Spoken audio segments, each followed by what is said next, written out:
ਸਤਿ ਸ਼੍ਰੀ ਅਕਾਲ, ਨਮਸਕਾਰ, ਆਦਾਬ ਦਰਸ਼ਕੋ। ਮੈਂ ਤੁਹਾਡਾ ਗੁਰਲਾਲ ਹਾਜ਼ਰ ਪ੍ਰੋਗਰਾਮ ਓਪਨ ਪਲੇਟਫਾਰਮ ਲੈ ਕੇ ਜਸ ਪੰਜਾਬੀ ਦੇ ਮੰਚ ਤੋਂ। ਦਰਸ਼ਕੋ, ਬੜਾ ਮੰਦਭਾਗਾ ਦਿਨ ਅੱਜ ਜਿਹੜਾ ਚੜ੍ਹਿਆ। ਸ਼ੁਰੂ ਤੋਂ ਪਹਿਲਾਂ ਕਿ ਕੋਈ ਪਰਿਵਾਰਕ ਦੋਸਤ ਮਿੱਤਰਾਂ ਦੇ ਪਰਿਵਾਰਾਂ ਦੇ ਵਿੱਚ ਇੱਕ ਡੈਥ ਦੀ ਖਬਰ ਸੁਣੀ, ਤੇ ਉਸ ਤੋਂ ਥੋੜ੍ਹੇ ਚਿਰ ਬਾਅਦ ਹੀ ਦੀਪ ਸਿੱਧੂ ਜਿਹੜਾ ਕਿ ਪੰਜਾਬੀ ਐਕਟਰ ਸੀ, ਉਹ ਫਿਲਮਾਂ ਦਾ ਉਹ ਵੀ ਚਲਾਣੇ ਕਰ ਗਿਆ। ਤੇ ਉਸ ਤੋਂ ਬਾਅਦ ਹੁਣ ਥੋੜ੍ਹੀ ਦੇਰ ਦੀ ਖਬਰ ਹੈ ਮਿਊਜ਼ਿਕ ਡਾਇਰੈਕਟਰ ਅਤੇ ਸਿੰਗਰ ਬੱਪੀ ਲਹਿਰੀ ਜੀ ਵੀ ਸਦੀਵੀ ਵਿਛੋੜਾ ਦੇ ਗਏ ਨੇ। ਅਦਾਰਾ ਜਸ ਪੰਜਾਬੀ ਤੇ ਮੈਂ ਅਰਦਾਸ ਕਰਦੇ ਹਾਂ ਕਿ ਵਿਛੜੀਆਂ ਆਤਮਾ ਨੂੰ ਪਰਮਾਤਮਾ ਆਪ ਦੇ ਚਰਨਾਂ ਵਿੱਚ ਵਾਸਾ ਦੇਵੇ ਤੇ ਪਿੱਛੋਂ ਪਰਿਵਾਰ ਨੂੰ ਤੇ ਸਾਨੂੰ ਸਾਰਿਆਂ ਨੂੰ ਭਾਣਾ ਮੰਨਣ ਦਾ ਬਲ ਬਖਸ਼ੇ। ਅਰਦਾਸ ਕਰ ਸਕਦੇ ਹਾਂ ਦਰਸ਼ਕੋ, ਕੋਸ਼ਿਸ਼ ਕਰ ਸਕਦੇ ਹਾਂ ਕਿ ਉਹਨਾਂ ਦੇ ਜਿਹੜੇ ਉਹ ਪੂਰਨੇ ਪਾ ਕੇ ਗਏ, ਚਾਹੇ ਕੋਈ ਸਿੰਗਿੰਗ 'ਚ ਆ ਜਾਂ ਕੋਈ ਐਕਟਿੰਗ 'ਚ ਆ, ਆਉਣ ਵਾਲੇ ਬੱਚੇ, ਆਉਣ ਵਾਲੀਆਂ ਪੀੜ੍ਹੀਆਂ ਉਹਨਾਂ ਨੂੰ ਦੇਖਦੀਆਂ ਰਹਿਣ ਅਤੇ ਉਹਨਾਂ ਦੀ ਰੀਸ ਕਰਦੀਆਂ ਰਹਿਣ ਅਤੇ ਉਹਨਾਂ ਤੋਂ ਵੱਡੀਆਂ ਮੱਲਾਂ ਮਾਰਦੀਆਂ ਰਹਿਣ। ਅਗੇਨ ਦਰਸ਼ਕੋ, ਜਿਹੜਾ ਦਿਨ ਚੜ੍ਹਿਆ ਉਹਨਾਂ ਤਾਂ ਡੀਲ ਕਰ ਹੀ ਰਹੇ। ਉਸ ਤੋਂ ਬਾਅਦ ਆਪਾਂ ਗੱਲ ਕਰ ਲਈਏ ਪੰਜਾਬ ਅਤੇ ਪੰਜਾਬੀਅਤ ਦੀ। ਦਰਸ਼ਕੋ, ਬਹੁਤ ਇਲੈਕਸ਼ਨ ਹੈ, ਅਖਾੜਾ ਪੂਰਾ ਮਗਿਆ ਹੋਇਆ। ਹਰ ਪਾਰਟੀ ਆਪਦੇ ਵੱਡੇ ਵਾਅਦੇ ਵੀ ਕਰ ਰਹੀ ਹੈ, ਆਪਦਾ ਜ਼ੋਰ ਵੀ ਲਗਾ ਰਹੀ ਹੈ। ਉਹਦੇ ਵਿੱਚ ਕਈ ਤਰ੍ਹਾਂ ਦੀਆਂ ਗੱਲਾਂ, ਕਈ ਤਰ੍ਹਾਂ ਦੇ ਵਲਵਲੇ ਖਦਸ਼ੇ ਜ਼ਾਹਰ ਹੋ ਰਹੇ ਨੇ। ਇਸ ਟਾਈਮ ਤਾਜ਼ਾ ਸਿਚੁਏਸ਼ਨ ਕੀ ਹੈ, ਇਹ ਸਾਰੀਆਂ ਗੱਲਾਂ 'ਤੇ ਝਾਤ ਪਾਉਣ ਨੂੰ ਸੀਨੀਅਰ ਜਰਨਲਿਸਟ ਆਪਣਾ ਬਣੇ ਹੋਏ ਨੇ ਸ਼੍ਰੀ ਦਵਿੰਦਰ ਸ਼ਰਮਾ ਜੀ ਆਪਣਾ ਬਣੇ ਹੋਏ ਨੇ ਇੰਡੀਆ ਤੋਂ। ਪਹਿਲਾਂ ਉਹਨਾਂ ਦਾ ਸਵਾਗਤ ਕਰਦੇ ਹਾਂ ਅਤੇ ਫਿਰ ਅੱਗੇ ਵਧਦੇ ਹਾਂ। ਸ਼ਰਮਾ ਜੀ, ਬਹੁਤ ਬਹੁਤ ਸਵਾਗਤ ਤੁਹਾਡਾ ਸਾਡੇ ਜਸ ਪੰਜਾਬੀ ਦੇ ਮੰਚ 'ਤੇ। ਸਤਿ ਸ੍ਰੀ ਅਕਾਲ ਜੀ। ਸ਼ਰਮਾ ਜੀ, ਦੱਸੋ ਪਹਿਲਾਂ ਵੀ ਇਸ ਟਾਈਮ ਜਿਹੜੇ ਹਾਲਾਤ ਬਣੇ ਨੇ, ਕਿਉਂਕਿ ਭਾਰਤੀ ਜਨਤਾ ਪਾਰਟੀ ਪੈਰ ਧਰਾਵਾ ਹੀ ਨਹੀਂ, ਚੰਗੀ ਤਰ੍ਹਾਂ ਪੈਰ ਧਰਾਵਾ ਕਰ ਰਹੀ ਹੈ। PM ਸਾਹਿਬ ਵੀ ਆ ਰਿਹਾ ਹੈ, ਡਿਫੈਂਸ ਮਿਨਿਸਟਰ ਵੀ, ਹੋਮ ਮਿਨਿਸਟਰ ਵੀ ਗੇੜੇ 'ਤੇ ਗੇੜਾ ਮਾਰ ਰਿਹਾ, ਔਰ ਪੂਰੀ ਟੀਮ ਗਜਿੰਦਰ ਸਿੰਘ ਸ਼ੇਖਾਵਤ ਲੈ ਲਓ, ਮੀਨਾਕਸ਼ੀ ਲੇਖੀ ਲੈ ਲਓ, ਸਾਰੇ ਪੰਜਾਬ ਦੇ ਵਿੱਚ ਹੀ ਘੁੰਮ ਰਹੇ ਨੇ। ਅਤੇ ਜੇ ਆਪਾਂ ਗੱਲ ਕਰੀਏ ਸ਼੍ਰੋਮਣੀ ਅਕਾਲੀ ਦਲ, ਉਹ ਵੀ ਆਪਦੀ ਪੂਰਾ ਜ਼ੋਰ ਲਾ ਰਿਹਾ ਆ, ਸਿਰ ਧੜ ਦੀ ਬਾਜੀ ਲੱਗੀ ਹੋਈ ਲੱਗਦੀ ਹੈ। ਅਤੇ ਉਸ ਤੋਂ ਬਾਅਦ ਕਾਂਗਰਸ ਵੀ ਆਪਦਾ ਜ਼ੋਰ ਲਾ ਰਹੀ ਹੈ। ਤੁਹਾਨੂੰ ਇਸ ਟਾਈਮ ਸਿਚੁਏਸ਼ਨ ਕੀ ਹੈ ਜੀ? ਕੁਛ ਲੋਕ ਕਹਿੰਦੇ ਆਮ ਆਦਮੀ ਪਾਰਟੀ ਦਾ ਹੱਥ ਉੱਪਰ ਹੈ, ਕੋਈ ਕਹਿੰਦੇ ਨਹੀਂ ਜੀ, ਦੁਬਾਰਾ ਲੱਗਦਾ ਹੈ ਕਿ ਜਿਹੜੇ ਅਕਾਲੀ ਆ ਉਹ ਮੱਲ ਮਾਰ ਲੈਣਗੇ, ਪਰ ਪਿੱਛੇ ਤਾਂ ਦੂਜੀ ਪਾਰਟੀ ਕੋਈ ਹੋਰ ਵੀ ਨਹੀਂ ਆਪਦੇ ਆਪ ਨੂੰ ਪਿੱਛੇ ਸਮਝ ਰਿਹਾ। ਇਸ ਟਾਈਮ ਕਰੰਟ ਸਿਚੁਏਸ਼ਨ ਤੁਹਾਡੇ ਹਿਸਾਬ ਨਾਲ ਕੀ ਹੈ ਜੀ? ਆਈ ਥਿੰਕ ਅਸੀਂ ਬੜੇ ਇੱਕ ਇੰਟਰਸਟਿੰਗ ਫੇਜ਼ ਵਿੱਚੋਂ ਨਿਕਲ ਰਹੇ ਹੈਗੇ ਆ, ਬਿਕੋਜ਼ ਅਸੀਂ ਜਾਣਦੇ ਹਾਂ ਕਿ ਇਸ ਵਾਰੀ ਕੌਂਟੈਸਟ ਜਿਹੜਾ ਹੈਗਾ ਮਲਟੀ ਕਾਰਨਰਡ ਕੌਂਟੈਸਟ ਹੈ, ਔਰ ਇਸੇ ਕਰਕੇ ਜੋ ਤੁਸੀਂ ਇੱਕ ਆਪਣਾ ਐਕਸਪ੍ਰੈਸ ਕਰ ਰਹੇ ਹੋ ਕਿ ਬਈ ਕੌਣ ਲੀਡ ਕਰ ਰਿਹਾ ਨਹੀਂ ਪਤਾ ਚੱਲ ਰਿਹਾ ਹੈਗਾ। ਔਰ ਇਹ ਵੀ ਸੱਚੀ ਗੱਲ ਹੈਗੀ ਆ, ਰੋਜ਼ਾਨਾ ਜਿਹੜੇ ਹੈਗੇ ਆ ਇੰਡੀਕੇਸ਼ਨ ਜਿਹੜੇ ਆਉਂਦੇ ਉਹਦੇ ਨਾਲ ਲੱਗਦਾ ਕਿ ਨਹੀਂ ਅੱਜ ਇਹ ਹੋ ਗਿਆ, ਅੱਜ ਉਹ ਹੋ ਗਿਆ। ਹੁਣ ਲਾਸਟ ਜਿਹੜੇ 3-4 ਦਿਨ ਰਹਿ ਗਏ ਆ ਉਹ ਬਹੁਤ ਹੀ ਮਹੱਤਵਪੂਰਨ ਹੈਗੇ। ਜਿਸ ਤਰ੍ਹਾਂ ਤੁਸੀਂ ਕਿਹਾ ਕਿ ਪ੍ਰਾਈਮ ਮਿਨਿਸਟਰ ਵਿਜ਼ਿਟ ਕਰ ਰਹੇ ਸੀਗੇ, ਔਰ ਉਹਨਾਂ ਦੀ ਜਿਹੜੀ ਆ, ਔਰ ਪਲੱਸ ਸਾਰੀ ਪੋਲੀਟੀਕਲ ਜਿਹੜੀ ਫੌਜ ਹੈਗੀ ਹੈ ਰੂਲਿੰਗ ਪਾਰਟੀ ਦੀ, ਉਹ ਤਾਂ ਪੰਜਾਬ ਵਿੱਚ ਹੀ ਹੈਗੀ ਹੈ, ਕਿਉਂਕਿ ਯੂਪੀ ਦੇ ਇਲੈਕਸ਼ਨ ਜਿਹੜੇ ਹੈਗੇ ਫੇਜ਼ਸ ਵਿੱਚ ਹੈਗੇ ਆ, so they can take their break off and come here. ਔਰ ਉਹ ਇੱਕ ਪ੍ਰੋਸੈਸ ਜਿਹੜਾ ਚੱਲ ਰਿਹਾ ਹੈਗਾ। ਪਲੱਸ ਜੋ ਤੁਸੀਂ ਕਹਿ ਰਹੇ ਹੋ ਕਿ ਅੱਜ ਸਾਡੇ ਸਾਹਮਣੇ SAD ਅਕਾਲੀਆਂ ਦਾ ਵੀ ਆਪਣਾ ਮੈਨੀਫੈਸਟੋ ਆ ਗਿਆ ਹੈ, ਔਰ ਹੁਣ ਤਕਰੀਬਨ ਸਭ ਦੇ ਮੈਨੀਫੈਸਟੋ ਆ ਚੁੱਕੇ ਹੈਗੇ ਹੈ। And I think it will be interesting to see ਕਿ ਬਈ ਕੀ ਕੁਛ ਹਰ ਪਾਰਟੀ ਪ੍ਰੋਮਿਸ ਕਰ ਰਹੀ ਹੈ, ਕਿਉਂਕਿ ਸਭ ਨੂੰ ਪਤਾ ਹੈ ਕਿ ਲਾਸਟ ਫਿਊ ਡੇਜ਼ ਬੜੇ ਕ੍ਰੂਸ਼ਲ ਹੁੰਦੇ ਹੈਗੇ ਹੈ। ਪਰ ਯੈਸ, ਤੁਹਾਡਾ ਜਿਹੜਾ ਸਵਾਲ ਮੁੱਖਤਾ ਇਹ ਹੈ ਕਿ ਬਈ ਕੌਣ ਲੀਡ ਕਰ ਰਿਹਾ ਹੈਗਾ। ਜੋ ਤੁਸੀਂ ਪਹਿਲੇ ਇੱਕ ਇਸ਼ਾਰਾ ਕੀਤਾ ਹੈਗਾ, ਉਹ ਬਹੁਤ ਹੱਦ ਤੱਕ ਅਸੀਂ ਮੰਨੀਏ ਤਾਂ ਲੋਕੀ ਮੰਨਦੇ ਹੈਗੇ ਕਿ ਝਾੜੂ ਇਸ ਵਾਰੀ ਲੀਡ ਕਰ ਰਿਹਾ ਹੈਗਾ। ਪਰ you never know last ਫਿਊ days ਵਿੱਚ ਕੀ ਹੁੰਦਾ ਹੈ। ਤੁਹਾਨੂੰ ਪਤਾ ਹੀ ਹੈ ਇਸ ਗੱਲ ਦਾ ਕਿ ਪੋਲਿਟਿਕਸ ਜਿਹੜੀ ਹੈਗੀ ਹੈ ਜਾਂ ਇਲੈਕਸ਼ਨ ਜਿਹੜੀ ਹੈਗੀ ਆ, ਉਹ ਬਹੁਤ ਡਿਪੈਂਡ ਕਰਦੀ ਹੈ ਕਿ ਲਾਸਟ ਫਿਊ ਡੇਜ਼ ਵਿੱਚ ਕਿਸ ਤਰ੍ਹਾਂ ਦਾ ਰੁਝਾਵ ਜਾਂ ਉਹਦੇ ਵਿੱਚ ਜੋ ਵੀ ਬਦਲਾਅ ਆਉਂਦਾ ਹੈਗਾ ਉਹਦੇ ਉੱਪਰ ਇੰਪੈਕਟ ਤਾਂ ਪੈਂਦਾ ਹੀ ਹੈ। ਸ਼ਰਮਾ ਜੀ, ਇੱਥੇ ਨਾ ਤੁਸੀਂ ਜਿੱਦਾਂ ਉਹਨੇ ਮੈਂਸ਼ਨ ਕੀਤਾ ਆਮ ਆਦਮੀ ਪਾਰਟੀ ਦੀ ਝਾੜੂ ਦੀ ਗੱਲ ਕੀਤੀ ਤੁਸੀਂ, ਜੇ ਆਪਾਂ ਪਿੱਛੇ ਝਾਤ ਮਾਰ ਲਈਏ 2017 ਦੇ ਇਹਨਾਂ ਦਿਨਾਂ ਦੇ ਵਿੱਚ ਹੀ, ਜਦੋਂ 10 ਦਿਨ ਰਹਿੰਦੇ ਸੀ ਇਲੈਕਸ਼ਨ ਨੂੰ ਜਾਂ 5 ਦਿਨ ਰਹਿੰਦੇ ਸੀ ਇਲੈਕਸ਼ਨ ਨੂੰ, ਇਹੀ ਸਿਚੁਏਸ਼ਨ ਦੇ ਵਿੱਚ ਆਮ ਆਦਮੀ ਪਾਰਟੀ ਸੀਗੀ 2017 ਦੇ ਵਿੱਚ। ਪਰ ਅਖੀਰਲੇ 2 ਦਿਨਾਂ ਦੇ ਵਿੱਚ ਗੇਮ ਬਦਲੀ ਆ। ਉਸ ਤੋਂ ਬਾਅਦ ਕੀ ਹੋਇਆ, ਇਲੈਕਸ਼ਨਾਂ ਤੋਂ ਬਾਅਦ ਕੀ ਹੋਇਆ? ਤੁਹਾਨੂੰ ਲੱਗਦਾ ਕਿ ਇਹ ਦੁਬਾਰਾ ਰਿਪੀਟ ਸਿਚੁਏਸ਼ਨ ਹੋ ਸਕਦੀ ਹੈ? ਐਗਜ਼ੈਕਟਲੀ ਜੋ ਤੁਸੀਂ ਇਸ਼ਾਰਾ ਕਰ ਰਹੇ ਹੋ, ਜੋ ਜਿਸ ਤਰ੍ਹਾਂ ਤੁਸੀਂ ਪੁਆਇੰਟ ਕੀਤਾ ਹੈ, ਉਹ ਬਹੁਤ ਮਹੱਤਵਪੂਰਨ ਇੱਕ ਸਾਡੇ ਸਾਹਮਣੇ ਲੈਸਨ ਸੀਗਾ। ਇੱਕ ਟਾਈਮ ਤੇ 2017 ਵਿੱਚ ਮੰਨਿਆ ਜਾ ਰਿਹਾ ਸੀਗਾ ਕਿ ਆਮ ਆਦਮੀ ਪਾਰਟੀ ਜੋ ਹੈ ਉਹ ਇਸ ਵਾਰੀ ਸਰਕਾਰ ਫਾਰਮ ਕਰੇਗੀ, ਲੇਕਿਨ ਆਖਰ 2 ਦਿਨਾਂ ਵਿੱਚ ਵੀ ਨਹੀਂ ਬਲਕਿ ਆਖਰੀ ਦਿਨ ਦੀ ਗੱਲ ਹੁੰਦੀ ਹੈ ਕਿ ਬਈ ਕਿਸ ਤਰ੍ਹਾਂ ਅਕਾਲੀ ਦਲ ਦਾ ਵੋਟ ਜਿਹੜਾ ਹੈਗਾ ਉਹ ਐਨ ਮਾਸ ਜਿਹੜਾ ਹੈਗਾ ਡਾਈਵਰਟ ਹੋਇਆ ਹੈਗਾ ਜਾਂ ਸ਼ਿਫਟ ਹੋਇਆ ਟੂਵਰਡਸ ਦੀ ਕਾਂਗਰਸ ਪਾਰਟੀ। ਇਹ ਬਹੁਤ ਆਬਜ਼ਰਵਰਸ ਨੇ ਇਸ ਗੱਲ ਨੂੰ ਨੋਟ ਕੀਤਾ ਸੀਗਾ ਔਰ ਇਹਦੇ ਉੱਪਰ ਲਿਖਿਆ ਹੈ, ਇਹਦੇ ਉੱਪਰ ਬਹੁਤ ਸਾਰੇ ਐਨਾਲਿਸਿਸ ਆਏ ਹੈਗੇ। So I think it is quite clear ਕਿ ਜਿਹੜੇ ਇਸ ਤਰ੍ਹਾਂ ਦਾ ਪੈਟਰਨ ਹੁੰਦਾ ਹੈਗਾ ਉਹ ਲਾਸਟ ਮੂਮੈਂਟ ਤੱਕ ਤੁਸੀਂ ਨਹੀਂ ਇੰਡੀਕੇਟ ਕਰ ਸਕਦੇ ਵਿਦ ਡਿਟਰਮੀਨੇਸ਼ਨ ਐਂਡ ਸ਼ੋਰਿਟੀ। ਔਰ ਇਹੀ ਗੱਲ ਇਸ ਟਾਈਮ ਪੰਜਾਬ ਵਿੱਚ ਲੋਕੀ ਅਕਸਰ ਮੰਨਦੇ ਹੈਗੇ। ਲੇਕਿਨ ਇਸ ਵਾਰੀ ਹੈ ਕਿ ਬਈ ਕਿਉਂਕਿ 3 ਜਿਹੜਾ ਕਾਰਨਰ ਕੰਟੈਸਟ ਨਹੀਂ ਹੈ, ਇਸ ਵਾਰੀ ਮਲਟੀ ਕਾਰਨਰ ਹੈ, 5 ਪੋਲੀਟੀਕਲ ਪਾਰਟੀਆਂ ਜਾਂ ਧੜੇ ਜਿਹੜੇ ਹੈਗੇ ਮੈਦਾਨ ਵਿੱਚ ਹੈਗੇ ਆ। ਸੋ ਥੋੜਾ ਜਿਹਾ ਮੁਸ਼ਕਿਲ ਹੋ ਜਾਏਗਾ ਜੋ ਲਾਸਟ ਵੀ ਸਿਚੁਏਸ਼ਨ ਪਿਛਲੇ ਇਲੈਕਸ਼ਨ ਵਿੱਚ ਹੋਈ ਸੀਗੀ ਇੱਕ ਰਾਤ ਪਹਿਲੇ, ਉਹ ਸ਼ਾਇਦ ਇਸ ਵਾਰ ਮੁਸ਼ਕਿਲ ਹੋ ਜਾਏ। ਲੇਕਿਨ ਆਲਰੇਡੀ ਜਿਹੜਾ ਹੈਗਾ ਕਿ ਬਹੁਤ ਜਿਹੜੇ ਇੰਟਰਸਟਿੰਗ ਸਾਨੂੰ ਟ੍ਰੈਂਡ ਦੇਖਣ ਨੂੰ ਮਿਲ ਰਹੇ ਹੈਗੇ ਕਿ ਬਈ ਕਿਹਾ ਜਾਂਦਾ ਹੈ ਕਿ ਜਦ ਪ੍ਰਧਾਨ ਮੰਤਰੀ ਮੈਦਾਨ ਵਿੱਚ ਆਏ ਹੈਗੇ ਆ ਹੁਣ ਸਪੈਸ਼ਲੀ ਇਸ ਟਾਈਮ ਦੇ ਉੱਪਰ, ਤਾਂ ਉਹਦੇ ਵਿੱਚ ਕਿਸ ਤਰ੍ਹਾਂ ਜਿਹੜੀ ਹੈ ਕੁਝ ਅਰਬਨ ਵੋਟਰਸ ਦਾ ਕਿਸ ਤਰ੍ਹਾਂ ਇਨਕਲੀਨੇਸ਼ਨ ਬਦਲ ਸਕਦਾ ਹੈ। ਇੱਕ ਗੱਲ ਕਹੀ ਜਾ ਰਹੀ ਹੈ which will also dent Aam Aadmi Party. ਤਾਂ ਜੇ ਸੰਯੁਕਤ ਸਮਾਜ ਮੋਰਚਾ ਜਿਹੜਾ ਹੈਗਾ ਉਹ ਵੀ ਜਿਹੜਾ ਹੈਗਾ ਇਨ confrontation with Aam Aadmi party ਦੇਖਿਆ ਜਾਂਦਾ, ਕਨਫਲਿਕਟ ਵਿੱਚ ਦੇਖਿਆ ਜਾਂਦਾ ਹੈਗਾ। ਸੋ ਉਹ ਵੋਟਰ ਸ਼ੇਅਰ ਇੱਕੋ ਹੀ ਹੈਗਾ। ਸੋ ਲੈਟ ਅਸ ਸੀ ਕਿਸ ਤਰ੍ਹਾਂ ਪਰਫਾਰਮੈਂਸ ਨਿਕਲਦਾ, ਕਿਉਂਕਿ ਦੇਖੋ ਨਾ ਅਗਰ ਐਸਐਸਐਮ ਦੇ ਕੁਝ ਵੋਟਰਸ ਅਗਰ 2000 ਵੀ ਵੋਟਾਂ ਲੈ ਜਾਂਦੇ ਹੈਗੇ ਕੈਂਡੀਡੇਟਸ ਉਹਨਾਂ ਦੇ, ਤਾਂ ਫਿਰ ਆਬਵੀਅਸਲੀ ਉਹਦਾ ਫਰਕ ਤਾਂ ਪਏਗਾ ਨਾ ਜਿਹੜੀ ਵੀ ਪਾਰਟੀ ਉੱਥੇ ਲੀਡ ਕਰਦੀ ਹੋਏਗੀ। ਸਪੈਸ਼ਲੀ ਅਗਰ ਆਮ ਨੂੰ ਅਸੀਂ ਮੰਨ ਕੇ ਚੱਲਦੇ ਹਾਂ ਤਾਂ ਉਹਦੇ ਉੱਪਰ ਵੀ ਇੰਪੈਕਟ ਉਹਨਾਂ ਦਾ ਪਏਗਾ। ਬਟ ਐਨੀਵੇ ਥੀਸ ਕਨਫਿਗਰੇਸ਼ਨਸ ਤਾਂ ਚੱਲਦੀ ਰਹਿਣਗੀਆਂ। ਪਰ ਇੰਟਰਸਟਿੰਗ ਹੈ ਕਿ ਬਈ ਇਸ ਵਾਰ ਦਾ ਜਿਹੜਾ ਇਲੈਕਸ਼ਨ ਹੈ ਉਹ ਸ਼ਾਇਦ ਪਹਿਲੇ ਕਦੀ ਪੰਜਾਬ 'ਚ ਨਹੀਂ ਦੇਖਿਆ ਗਿਆ ਹੈਗਾ। ਐਂਡ ਆਲ ਆਈਜ਼ ਔਰ on 10th of March। Right ਮੈਂ ਦਰਸ਼ਕਾਂ ਨੂੰ ਵੀ ਅਪੀਲ ਕਰੂੰਗਾ ਤੁਸੀਂ ਆਪਦੇ ਵਿਚਾਰ ਸਾਂਝੇ ਕਰ ਸਕਦੇ ਹੋ ਪ੍ਰੋਗਰਾਮ ਦੇ ਵਿੱਚ ਕਿ ਆਮ ਆਦਮੀ ਪਾਰਟੀ ਇਸ ਟਾਈਮ ਕੀ ਆਪਦਾ ਜਿਹੜਾ ਇਸ ਟਾਈਮ ਉਹ ਹਾਇਰ ਅਪ ਚੱਲ ਰਹੀ ਹੈ ਉਹ ਕੰਸਿਸਟੈਂਸੀ ਲੈ ਕੇ ਜਿੱਤ ਹਾਸਲ ਕਰ ਸਕੂਗੀ ਜੋ ਇਸ ਟਾਈਮ ਸਿਚੁਏਸ਼ਨ ਹੈ। ਸ਼ਰਮਾ ਜੀ ਆਪਾਂ ਆਮ ਆਦਮੀ ਪਾਰਟੀ ਤੇ ਇੱਕ ਕੁਐਸਚਨ ਪੁੱਛ ਕੇ ਅੱਗੇ ਵਧਦੇ ਹਾਂ। ਉਹ ਆਪ ਮੰਨਦੇ, ਉਹਨਾਂ ਦੀ ਜਿਹੜੀ ਹਾਈ ਕਮਾਂਡ ਵੀ ਮੰਨਦੀ ਹੈ ਕਿ ਅਸੀਂ ਪਿਛਲੀ ਵਾਰ ਗਲਤੀ ਕੀਤੀ ਸੀਗੀ ਕਿ ਅਸੀਂ CM ਚਿਹਰਾ ਨਹੀਂ ਐਲਾਨਿਆ ਸੀਗਾ, ਜਾਂ 1-2 ਗਲਤੀਆਂ ਹੋਰ ਵੀ ਉਹ ਕਹਿੰਦੇ ਅਸੀਂ ਕੀਤੀਆਂ ਸੀ ਜਿਹੜੀਆਂ ਐਤਕੀ ਨਹੀਂ ਕੀਤੀਆਂ ਅਸੀਂ। ਬਹੁਤ ਚੰਗੀ ਗੱਲ ਆ, ਆਪਾਂ ਜੇ ਕਹੀਏ ਤਾਂ ਉਹਨਾਂ ਨੇ CM ਚਿਹਰਾ ਵੀ ਐਲਾਨ ਦਿੱਤਾ, ਸਭ ਕੁਝ ਕਰ ਦਿੱਤਾ। ਪਰ ਜਿੱਥੋਂ ਤੱਕ ਕੁਐਸਚਨ ਖੜੇ ਹੁੰਦੇ ਉਹਨਾਂ ਦੇ ਉੱਤੇ ਬਾਕੀ ਕੈਂਡੀਡੇਟਸ ਨੂੰ, ਜਿਹੜੇ ਉਹਨਾਂ ਦੇ 10, 12, 15 ਜਿਹੜੇ ਪੁਰਾਣੇ ਹੈਗੇ ਆ ਉਹ ਤਾਂ ਕੈਂਡੀਡੇਟ ਹੈਗੇ, ਬਾਕੀ ਜਿਹੜੇ ਕੈਂਡੀਡੇਟ ਬਾਕੀ ਸੀਟਾਂ ਤੋਂ ਉਹਨਾਂ ਨੇ ਖੜੇ ਕੀਤੇ ਆ, ਕੁਛ ਲੋਕਾਂ ਦਾ ਜਿਹੜਾ ਰੁਝਾਨ ਹੈ ਜਾਂ ਗੱਲ ਆ ਜਾਂ ਉਹਨਾਂ ਦੇ ਜਿਹੜੇ ਖਦਸ਼ੇ ਆ, ਵਲਵਲੇ ਆ ਕਿ ਉਹ ਇੰਨੇ ਕੈਪੇਬਲ ਨਹੀਂ ਗੇ, ਇੰਨੇ ਕੈਲੀਬਰ ਰੱਖਣ ਵਾਲੇ ਨਹੀਂ ਗੇ ਕਿ ਉਹ ਜਿੱਤ ਹਾਸਲ ਕਰਨ। ਕੱਲੀ ਪਾਰਟੀ ਦਾ ਜਿਹੜਾ ਲੋਗੋ ਲੈ ਕੇ ਚੱਲਣਾ ਉਹਨਾਂ ਲਈ ਇਨਫ ਨਹੀਂ ਹੋਊਗਾ। ਤੁਸੀਂ ਇਸ ਚੀਜ਼ ਨੂੰ ਮੰਨਦੇ ਹੋ? ਦੇਖੋ ਜੀ, ਇਹ 'ਚ ਤਾਂ ਕੋਈ ਸ਼ੱਕ ਨਹੀਂ ਕਿ ਕੈਂਡੀਡੇਟ ਅੱਛਾ ਹੋਣਾ ਚਾਹੀਦਾ। ਕੈਂਡੀਡੇਟ ਦੀ ਜਿਹੜੀ ਇੱਕ ਰਿਸਪੈਕਟ ਹੈ, ਕ੍ਰੈਡੀਬਿਲਿਟੀ ਹੈ, ਇਹ ਪਰਫਾਰਮੈਂਸ ਹੈ, ਉਹ ਬਹੁਤ ਮੈਟਰ ਕਰਦੀ ਹੈਗੀ ਹੈ। ਲੇਕਿਨ ਅਸੀਂ ਅਗਰ ਦੇਖੀਏ ਤਾਂ ਪੰਜਾਬ ਇਲੈਕਸ਼ਨ ਤੁਸੀਂ ਦੇਖੋ ਜਾਂ ਜਿਹੜੇ ਆਪਣੇ ਸੈਂਟਰ ਦੇ ਇਲੈਕਸ਼ਨ ਹੁੰਦੇ ਹੈਗੇ ਆ, ਉਹਨਾਂ ਵਿੱਚ ਵੀ ਆਪਾਂ ਕਿੱਥੇ ਦੇਖਦੇ ਹੈਗੇ ਕਿ ਕੈਂਡੀਡੇਟ ਦੇ ਉੱਪਰ ਜ਼ਿਆਦਾ ਲੋਕੀ ਉਸ ਤਰੀਕੇ ਨਾਲ ਵੋਟ ਕਰਦੇ ਹੈ ਦੇਖ ਕੇ ਕਿ ਉਹਨਾਂ ਦੀ ਕਿੰਨਾ ਉਹਨਾਂ ਦਾ ਪਰਫਾਰਮੈਂਸ ਹੈ ਜਾਂ ਕਿਸ ਤਰ੍ਹਾਂ ਉਹਨਾਂ ਦੀ ਮੈਰਿਟ ਹੈਗੀ ਹੈ। ਮੈਨੂੰ ਲੱਗਦਾ ਨਹੀਂ ਇੰਨਾ ਜ਼ਿਆਦਾ ਹੁੰਦਾ। ਇੱਕ ਲਹਿਰ ਜਿਹੜੀ ਆਉਂਦੀ ਹੈ ਉਹਦੇ ਵਿੱਚ ਸਾਰੇ ਹੀ ਸਵੀਪ ਹੋ ਕੇ ਅਸੀਂ ਦੇਖਦੇ ਹਾਂ ਉੱਪਰ ਆ ਜਾਂਦੇ ਆ। ਕਿਹਾ ਜਾਂਦਾ ਨਾ ਕਿ ਬਈ ਜਦ ਟਾਈਡ ਉੱਪਰ ਹੁੰਦੀ ਹੈ ਤਾਂ ਸਾਰੇ ਜਹਾਜ਼ ਜਿਹੜੇ ਹੈਗੇ ਆ ਉਹ ਉੱਪਰ ਆ ਜਾਂਦੇ ਹੈਗੇ ਆ। ਸੋ ਕਹਿਣ ਦਾ ਮਤਲਬ ਇਹ ਹੈ ਕਿ ਬਈ ਇੰਨਾ ਜ਼ਿਆਦਾ ਤਾਂ ਮੈਟਰ ਨਹੀਂ ਕਰਦਾ। ਇਸੇ ਕਰਕੇ ਦੇਖੋ ਪੰਜਾਬ ਵਿੱਚ ਇੱਕ ਐਫਰਟ ਹੋਇਆ ਹੈਗਾ ਸਮਾਜਿਕ ਔਰ ਸੈਲੀਬ੍ਰਿਟੀਜ਼ ਦਾ ਮਿਲ ਕੇ, ਉਹਨਾਂ ਨੇ ਇੱਕ ਸੰਗਠਨ ਬਣਾਇਆ ਹੈਗਾ, ਵਾਚਡੌਗ ਬਣਾਇਆ ਹੈਗਾ, ਜੂਝ ਦਾ ਪੰਜਾਬ। ਔਰ ਜੂਝ ਦਾ ਪੰਜਾਬ ਦਾ ਆਬਜੈਕਟਿਵ ਕੀ ਹੈਗਾ ਕਿ ਬਈ ਆਪਾਂ ਜਦ ਵੋਟ ਕਰੀਏ ਤਾਂ ਅਸੀਂ ਕੈਂਡੀਡੇਟ ਨੂੰ ਦੇਖ ਕੇ ਵੋਟ ਕਰੀਏ ਜਾਂ ਉਸ ਪਾਰਟੀ ਨੂੰ ਦੇਖ ਕੇ ਵੋਟ ਕਰੀਏ ਜਿਹੜੀ ਕਿ ਇਸ਼ੂਜ਼ ਦੇ ਉੱਪਰ ਜਾਂ ਏਜੰਡੇ ਦੇ ਉੱਪਰ ਖੜੀ ਹੈ, ਨਾ ਕਿ ਇਸ ਗੱਲ ਤੇ ਹੈ ਕਿ ਬਈ ਫਲਾਣੀ ਪਾਰਟੀ ਦੇ ਇੱਕ MLA ਨੇ ਇਹ ਕੀਤਾ ਸੀਗਾ ਤਾਂ ਦੂਜੀ ਪਾਰਟੀ ਦਾ ਮਾਫੀਆ ਨੂੰ ਇਸ ਤਰ੍ਹਾਂ ਸਪੋਰਟ ਕੀਤਾ ਹੈਗਾ, ਬਲਾ ਬਲਾ ਬਲਾ ਜੋ ਅਸੀਂ ਦੇਖਦੇ ਪਏ ਹੈਗੇ ਆ।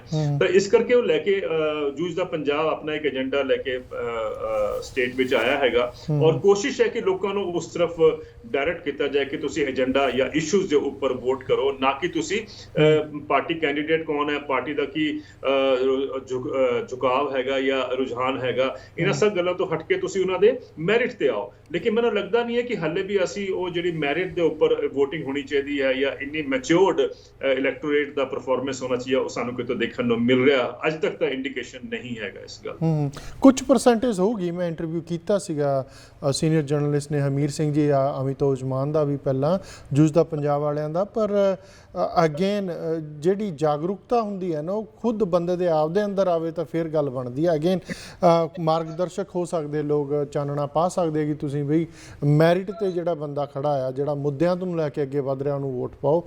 ਅਗੇਨ ਕਿਤੇ ਨਾ ਕਿਤੇ ਆਪਣਾ ਜੋ ਇੰਡੀਆ ਆ ਜਾਂ ਖਾਸ ਜੇ ਆਪਾਂ ਪੰਜਾਬ ਦੀ ਗੱਲ ਕਰੀਏ, ਕਿਤੇ ਨਾ ਕਿਤੇ ਜਾਤੀ ਧਰਮ ਏਰੀਆ ਵਾਈਡ ਖਾਸ ਕਰਕੇ ਜਿਹੜੇ ਆ ਵਰਗਾਂ 'ਚ ਵੰਡੇ ਹੋਏ ਆ ਆਪਾਂ, ਉਹ ਚੀਜ਼ਾਂ ਬੜੀਆਂ ਇੰਪੈਕਟ ਕਰਦੀਆਂ ਲੋਕਾਂ ਨੂੰ ਕਿ ਯਾਰ ਨਹੀਂ ਇਹ ਮੇਰੇ ਭਾਈਚਾਰੇ 'ਚੋਂ ਖੜਾ ਆ, ਨਹੀਂ ਯਾਰ ਇਹ ਸਾਡਾ ਜਿਹੜਾ ਏਰੀਆ ਉੱਥੋਂ ਖੜਾ ਆ, ਨਹੀਂ ਇਹ ਮੇਰੇ ਧਰਮ ਤੋਂ ਖੜਾ ਹੈ। ਉਸ ਚੀਜ਼ ਤੋਂ ਲੋਕ ਬਾਹਰ ਕਿਉਂ ਨਹੀਂ ਆ ਰਹੇ ਸਰ? ਇਹ ਬਹੁਤ ਬੜਾ ਇਸ਼ੂ ਹੈਗਾ ਔਰ ਬੜਾ ਇੰਟਰਸਟਿੰਗ ਹੈ। ਜਦ ਅਸੀਂ ਕਲਾਸ ਵਿੱਚ ਪੜ੍ਹਦੇ ਹੈਗੇ ਆ, ਪਹਿਲੀ ਤੋਂ ਅਸੀਂ ਜਦ ਸ਼ੁਰੂ ਕੀਤਾ ਸੀ, ਤੁਸੀਂ ਵੀ ਆਪਣਾ ਟਾਈਮ ਯਾਦ ਕਰੋਗੇ, ਤਾਂ ਆਪਾਂ ਨੂੰ ਸਭ ਨੂੰ ਸਿਖਾਇਆ ਜਾਂਦਾ ਹੈ ਕਿ ਬਈ ਕਾਸਟ ਤੋਂ ਦੂਰ ਰੱਖਣਾ, ਕਾਸਟ ਤੋਂ ਅਸੀਂ ਉਭਰਨਾ ਹੈਗਾ, ਅਸੀਂ ਭਾਈਚਾਰੇ ਨੂੰ ਬਣਾਉਣਾ ਹੈਗਾ, ਰਿਲੀਜਨ ਕਾਸਟ ਤੋਂ ਅਸੀਂ ਸਭ ਨੂੰ ਦੂਰ ਕਰਨ ਦੀ ਗੱਲ ਕਰਦੇ ਹਾਂ। ਲੇਕਿਨ ਜਦ ਇਲੈਕਸ਼ਨ ਦੀ ਗੱਲ ਆਉਂਦੀ ਹੈ ਤਾਂ ਸਾਰਾ ਕੁਝ ਓਪਨਲੀ ਕਾਸਟ ਬੇਸਡ ਜਾਂ ਰਿਲੀਜਨ ਬੇਸਡ ਹੋ ਜਾਂਦਾ ਹੈਗਾ and nobody has any problem there. ਫਿਰ ਮੈਂ ਦੇਖਿਆ ਪੜ੍ਹੇ ਲਿਖੇ ਵੀ ਜਿਹੜੇ ਹੈਗੇ ਉਹ ਐਨਾਲਿਸਿਸ ਕਾਸਟ ਬੇਸ ਤੇ ਕਰਦੇ ਹੈਗੇ, ਰਿਲੀਜਨ ਬੇਸ ਤੇ ਕਰਦੇ ਹੈਗੇ, ਜਾਂ ਇਹਨਾਂ ਚੀਜ਼ਾਂ ਤੇ ਹੀ ਫੋਕਸ ਰਹਿੰਦਾ ਹੈਗਾ, ਰੀਅਲ ਇਸ਼ੂਜ਼ ਤੋਂ ਫੋਕਸ ਗੈਪ ਹੋ ਜਾਂਦਾ। ਹੁਣ ਦੇਖੋ ਨਾ, ਤੁਸੀਂ ਕਿਸੇ ਦਿਨ ਦੀ ਅਖਬਾਰ ਚੁੱਕ ਕੇ ਦੇਖ ਲਓ ਪੰਜਾਬ ਵਿੱਚ, ਮੈਂ ਲੱਭਦਾ ਰਹਿਣਾ, ਕੋਸ਼ਿਸ਼ ਕਰਦਾ ਕਿ ਇਸ਼ੂਜ਼ ਦੀ ਕੋਈ ਗੱਲ ਜਿਹੜਾ ਹੈਗਾ ਕੈਂਡੀਡੇਟ ਕੋਈ ਕਰੇ, ਲੇਕਿਨ ਅਖਬਾਰਾਂ ਦੀ ਹੈਡਲਾਈਨ ਤੋਂ ਸਾਫ਼ ਪਤਾ ਚੱਲਦਾ ਹੈ ਕਿ ਇਸ਼ੂਜ਼ ਗਾਇਬ ਹੈਗੇ ਹੈ, ਇਸ਼ੂਜ਼ ਗਾਇਬ ਹੈਗੇ। ਔਰ ਇਹ ਇੱਕ ਸਾਡੇ ਸਾਹਮਣੇ ਬਹੁਤ ਬੜਾ ਚੈਲੰਜ ਹੈਗਾ। ਬਹੁਤ ਘੱਟ ਤੁਹਾਨੂੰ ਕਿਤੇ ਮਿਲੇਗਾ ਕਿ ਬਈ ਆਂਗਨਵਾੜੀ ਦਾ ਇਸ਼ੂ, ਕਿਤੇ ਆਂਗਨਵਾੜੀਆਂ ਜਿਹੜੇ ਹੈਗੇ ਆ, ਯੂਨੀਅਨਸ ਹੈਗੀਆਂ, ਜੋ ਐਸੋਸੀਏਸ਼ਨਸ ਹੈਗੀਆਂ, ਆਰਗੇਨਾਈਜੇਸ਼ਨ, ਉਹਨਾਂ ਨੇ ਆਪਣਾ ਫਲੈਸ਼ ਕੀਤਾ ਹੋਏ ਤਾਂ ਉਹਦੇ ਉੱਪਰ ਕਿਸੇ ਦੇ ਕਮੈਂਟ ਆ ਜਾਣਗੇ। ਜਾਂ ਤੁਸੀਂ ਐਗਰੀਕਲਚਰ ਦੀ ਗੱਲ ਕਰੋ, ਕਿਸਾਨਾਂ ਦੀ ਗੱਲ ਕਰੋ, ਤਾਂ ਕੋਈ ਅਗਰ ਕਿਸਾਨ ਕਿਤੋਂ ਅਗਰ ਕਿਤੇ ਕੋਈ ਈਵੈਂਟ ਹੋ ਜਾਂਦਾ ਜਾਂ ਕੋਈ ਡਿਵੈਲਪਮੈਂਟ ਹੋ ਜਾਂਦੀ, ਉਹਦੇ ਉੱਪਰ ਤਾਂ ਕਮੈਂਟ ਆ ਜਾਣਗੇ। ਲੇਕਿਨ ਮੈਂ ਕਦੀ ਦੇਖਿਆ ਨਹੀਂ ਕਿ ਚਰਚਾ ਅਖਬਾਰਾਂ ਵਿੱਚ ਇਹ ਜੀ ਹੋਏ ਕਿ ਰੋਜ਼ਾਨਾ ਤੁਹਾਨੂੰ ਸਮਝ ਆਏ ਕਿ ਅੱਜ ਅਸੀਂ ਇਸ ਇਸ਼ੂ ਨੂੰ ਸੰਭਾਲਿਆ ਸੀਗਾ, ਸਮਝਿਆ ਹੈਗਾ, ਕੱਲ ਅਸੀਂ ਇਸ ਇਸ਼ੂ ਤੇ ਕਰਾਂਗੇ। ਹੁੰਦਾ ਹੀ ਨਹੀਂ ਹੈਗਾ। ਜਾਂ ਤਾਂ ਮੈਨੂੰ ਲੱਗਦਾ ਕਿ ਸਾਡੇ ਅਖਬਾਰ ਵਾਲੇ ਜਿਹੜੇ ਹੈਗੇ ਆ, ਆਈ ਥਿੰਕ ਦੇ have also lost the stream somewhere. ਉਹ ਵੀ ਕਿਤੇ they have lost the plot, ਕਿਉਂਕਿ ਉਹ ਵੀ ਉਹਨਾਂ ਗੱਲਾਂ ਤੇ ਹੀ ਫੋਕਸ ਕਰਦੇ ਹੈਗੇ ਆ ਜਿਹਨਾਂ ਤੋਂ ਅਸੀਂ ਹਟਾਉਣਾ ਚਾਹੁੰਦੇ ਹੈਗੇ।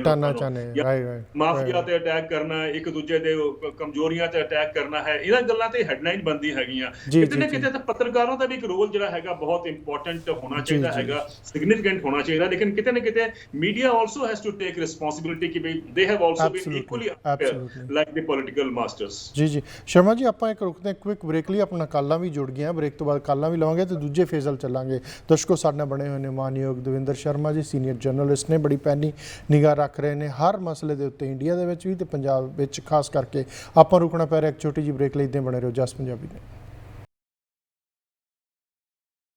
ਸਵਾਗਤ ਜੀ ਤੁਹਾਡਾ ਸਾਰਿਆਂ ਦਾ ਫਿਰ ਪ੍ਰੋਗਰਾਮ ਓਪਨ ਪਲੇਟਫਾਰਮ ਜਸ ਪੰਜਾਬੀ ਦੇ ਮੰਚ ਤੋਂ। ਆਪਣਾ ਬਣੇ ਹੋਏ ਨੇ ਮਾਨਯੋਗ Davinder Sharma ji. Sharma ji, welcome back after break.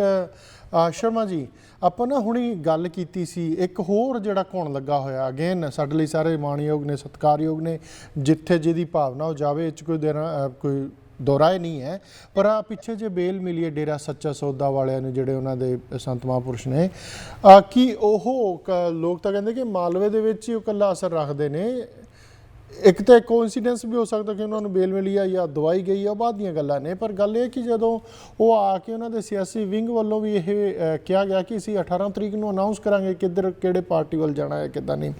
ਇਹ ਪੂਰਾ ਪੰਜਾਬ ਉਹਨਾਂ ਦੇ ਇਸ ਟਾਈਮ, ਪਹਿਲਾਂ ਤੁਸੀਂ ਦੇਖਿਆ ਉਹਨਾਂ ਮਾਝੇ 'ਚ ਉਹਨਾਂ ਦੇ ਡੇਰੇ ਹੈ ਨਹੀਂ ਸੀ, ਹੁਣ ਉੱਧਰ ਵੀ ਹੈਗੇ ਹੈ। ਤੁਹਾਨੂੰ ਲੱਗਦਾ ਉਹ ਵੀ ਕਿਤੇ ਨਾ ਕਿਤੇ ਗੇਮ ਥੋੜ੍ਹੀ ਬਹੁਤ ਚੇਂਜ ਕਰਨ 'ਚ ਸਮਰੱਥਾ ਰੱਖਦੇ ਨੇ? ਬਹੁਤ ਇੰਪੋਰਟੈਂਟ ਫੈਕਟਰ ਹੈ ਜੀ। ਔਰ ਇਸੇ ਕਰਕੇ ਅਸੀਂ ਸਭ ਦੇਖ ਰਹੇ ਹੈਗੇ ਕਿ ਜਿਹੜਾ ਬੇਲ ਦੀ ਜਿਹੜੀ ਟਾਈਮਿੰਗ ਹੈਗੀ ਆ, ਉਹਦੇ ਉੱਪਰ ਸਵਾਲ ਜੋ ਖੜੇ ਕੀਤੇ ਜਾ ਰਹੇ ਹੈਗੇ ਆ। ਨਹੀਂ ਤਾਂ ਕੋਈ ਐਸੀ ਗੱਲ ਤਾਂ ਨਹੀਂ ਸਮਝ ਆਉਂਦੀ ਕਿ ਬੇਲ 20 ਦਿਨ ਬਾਅਦ ਵੀ ਹੋ ਸਕਦੀ ਸੀਗੀ ਜਾਂ ਪਹਿਲੇ ਵੀ ਹੋ ਸਕਦੀ ਸੀ, 6 ਮਹੀਨੇ ਪਹਿਲੇ ਵੀ। ਲੇਕਿਨ ਇੱਕ ਟਾਈਮਿੰਗ ਜਿਹੜੀ ਹੈਗੀ ਆ, ਉਹ ਵੀ ਸਾਨੂੰ ਅਸੀਂ ਨਜ਼ਰਅੰਦਾਜ਼ ਨਹੀਂ ਕਰ ਸਕਦੇ। ਜਿਸ ਤਰ੍ਹਾਂ ਕੱਲ ਯੂਪੀ ਵਿੱਚ ਵੀ ਲਖੀਮਪੁਰ ਵਿੱਚ ਜਿਹੜਾ ਜੋ ਪਿੱਛੇ ਕਾਰਨੇਜ ਹੋਇਆ ਸੀਗਾ, ਜਿਹੜੇ ਕੁਝ ਲੋਕਾਂ ਨੂੰ ਰੋਂਤਾ ਗਿਆ ਸੀਗਾ, ਇੱਕ ਮੰਤਰੀ ਦੇ ਬੱਚੇ ਨਾਲ ਮੁੰਡੇ ਨਾਲ, ਉਹਨੂੰ ਵੀ ਕੱਲ ਬੇਲ ਮਿਲੀ ਹੈਗੀ, ਉਹਦੇ ਉੱਪਰ ਵੀ ਸਵਾਲ ਖੜੇ ਕੀਤੇ ਜਾ ਰਹੇ ਹੈਗੇ ਕਿ ਵੀ ਕੀ ਗੱਲ ਹੈ, ਟਾਈਮਿੰਗ ਜਿਹੜੀ ਹੈਗੀ ਹੈ ਫਰਲੋ ਦੀ ਜਿਹੜੀ ਪੋਲਿਟਿਕਸ ਕਹਿ ਲਈਏ ਜਾਂ ਬੇਲ ਦੀ ਜਿਹੜੀ ਪੋਲਿਟਿਕਸ ਕਹਿ ਲਈਏ, ਉਹ ਵੀ ਬੜੀ ਇੰਟਰਸਟਿੰਗ ਹੈਗੀ ਹੈ। ਔਰ ਇੱਕ ਟਾਈਮ ਤੇ ਹੋਣਾ ਮਤਲਬ ਹੈ ਕਿ ਵੀ ਉਹਦਾ ਆਬਵੀਅਸਲੀ ਕਿਤੇ ਉਹਨਾਂ ਨੂੰ ਕਿਸੇ ਪਾਰਟੀ ਨੂੰ ਫਾਇਦਾ ਨਜ਼ਰ ਆਉਂਦਾ ਹੀ ਹੈ ਨਾ, ਤਾਂ ਹੀ ਕਰਕੇ ਸਭ ਕੁਝ ਹੁੰਦਾ ਹੈ। ਤਾਂ ਇਹ ਤਾਂ ਬੜਾ ਕਲੀਅਰ ਹੈ। ਐਂਡ ਡੇਰੇ ਦੀ ਗੱਲ ਜਿਹੜੀ ਹੈਗੀ ਆ ਉਹ ਬੜੀ ਇੰਪੋਰਟੈਂਟ ਹੈ ਕਿ ਪਹਿਲੇ ਵੀ ਅਸੀਂ ਦੇਖਦੇ ਆਏ ਹੈਗੇ ਆ ਕਿ ਡੇਰੇ ਨੇ ਬਹੁਤ ਇੰਪੋਰਟੈਂਟ ਰੋਲ ਪਲੇ ਕੀਤਾ ਹੁੰਦਾ ਹੈ ਪੋਲਿਟਿਕਸ ਵਿੱਚ ਜਦ ਵੀ ਇਲੈਕਸ਼ਨ ਹੋਏ ਹੈਗੇ।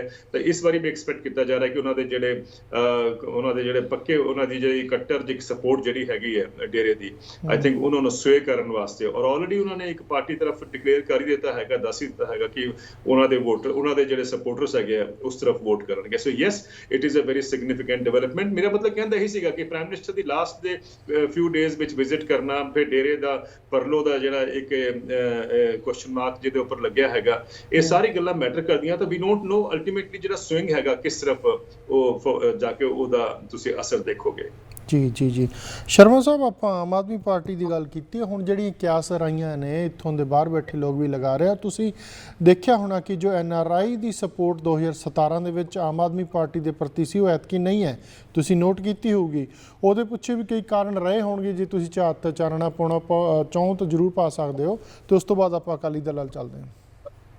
ਇਹ 'ਚ ਕੋਈ ਸ਼ੱਕ ਨਹੀਂ ਹੈ ਕਿ ਬਈ ਇਸ ਵਾਰ NRI ਦਾ ਜਿਹੜਾ ਰੁਝਾਨ ਹੈਗਾ ਇੰਨਾ ਉਸ ਤਰਫ ਨਹੀਂ ਹੈਗਾ ਆਮ ਆਦਮੀ ਪਾਰਟੀ ਦੀ ਤਰਫ, ਔਰ ਦੋਨੋਂ ਤਰਫੋਂ ਹੈਗੀ ਹੈ। ਇੱਕ ਤਾਂ ਅਸੀਂ ਕਹਿੰਦੇ ਹਾਂ ਕਿ ਬਈ why NRIs are disenchanted with Aam Aadmi Party, ਇੱਕ ਤਾਂ ਇਹ ਆਸਪੈਕਟ ਜਿਹੜਾ ਬਹੁਤ ਆਪਾਂ ਡਿਸਕਸ ਪਹਿਲੇ ਵੀ ਕੀਤਾ ਕਈ ਜਗ੍ਹਾ ਤੇ। ਦੂਸਰਾ ਇਹ ਵੀ ਹੈਗਾ ਕਿ ਬਈ ਆਮ ਆਦਮੀ ਪਾਰਟੀ ਵੀ ਥੋੜਾ ਜਿਹਾ ਇਸ ਵਾਰੀ ਬੜੇ ਸਮਝਦਾਰੀ ਨਾਲ ਚੱਲ ਰਹੀ ਹੈ, ਬਿਕੋਜ਼ ਪਿਛਲੀ ਵਾਰੀ ਆਪਾਂ ਨਾ ਭੁੱਲੀਏ ਕਿ ਵਨ ਅਨਸੇਵਰੀ ਇਨਸੀਡੈਂਟ ਜਿਹੜਾ ਅਰਵਿੰਦ ਕੇਜਰੀਵਾਲ ਜੀ ਦਾ ਜਿਨ੍ਹਾਂ ਦੇ ਘਰ ਠਹਿਰੇ ਸੀਗੇ, ਉਹਦੇ ਉੱਪਰ ਜਿਹੜਾ ਬਹੁਤ ਸਾਰੇ ਲੋਕੀ ਮੰਨਦੇ ਹੈਗੇ ਕਿ that was a dominant factor ਕਿ ਬਈ ਪਾਰਟੀ ਜਿਹੜਾ ਉਸ ਟਾਈਮ ਲੂਜ਼ ਕਰ ਗਈ ਇਲੈਕਸ਼ਨ ਵਿੱਚ, ਉਹ ਵੀ ਮੰਨਿਆ ਜਾਂਦਾ ਹੈ। So nobody wants to take a chance this time. ਔਰ secondly I think Aam Aadmi Party ਕੋਲ ਇਸ ਟਾਈਮ ਇੱਕ ਬੜਾ ਅੱਛਾ ਕਾਰਡ ਹੈਗਾ ਜਿਹੜਾ ਪਲੇ ਕਰ ਰਿਹਾ ਹੈ ਕਿ ਬਈ ਸਾਨੂੰ ਵੀ ਇੱਕ ਵਾਰ ਮੌਕਾ ਦਿਓ।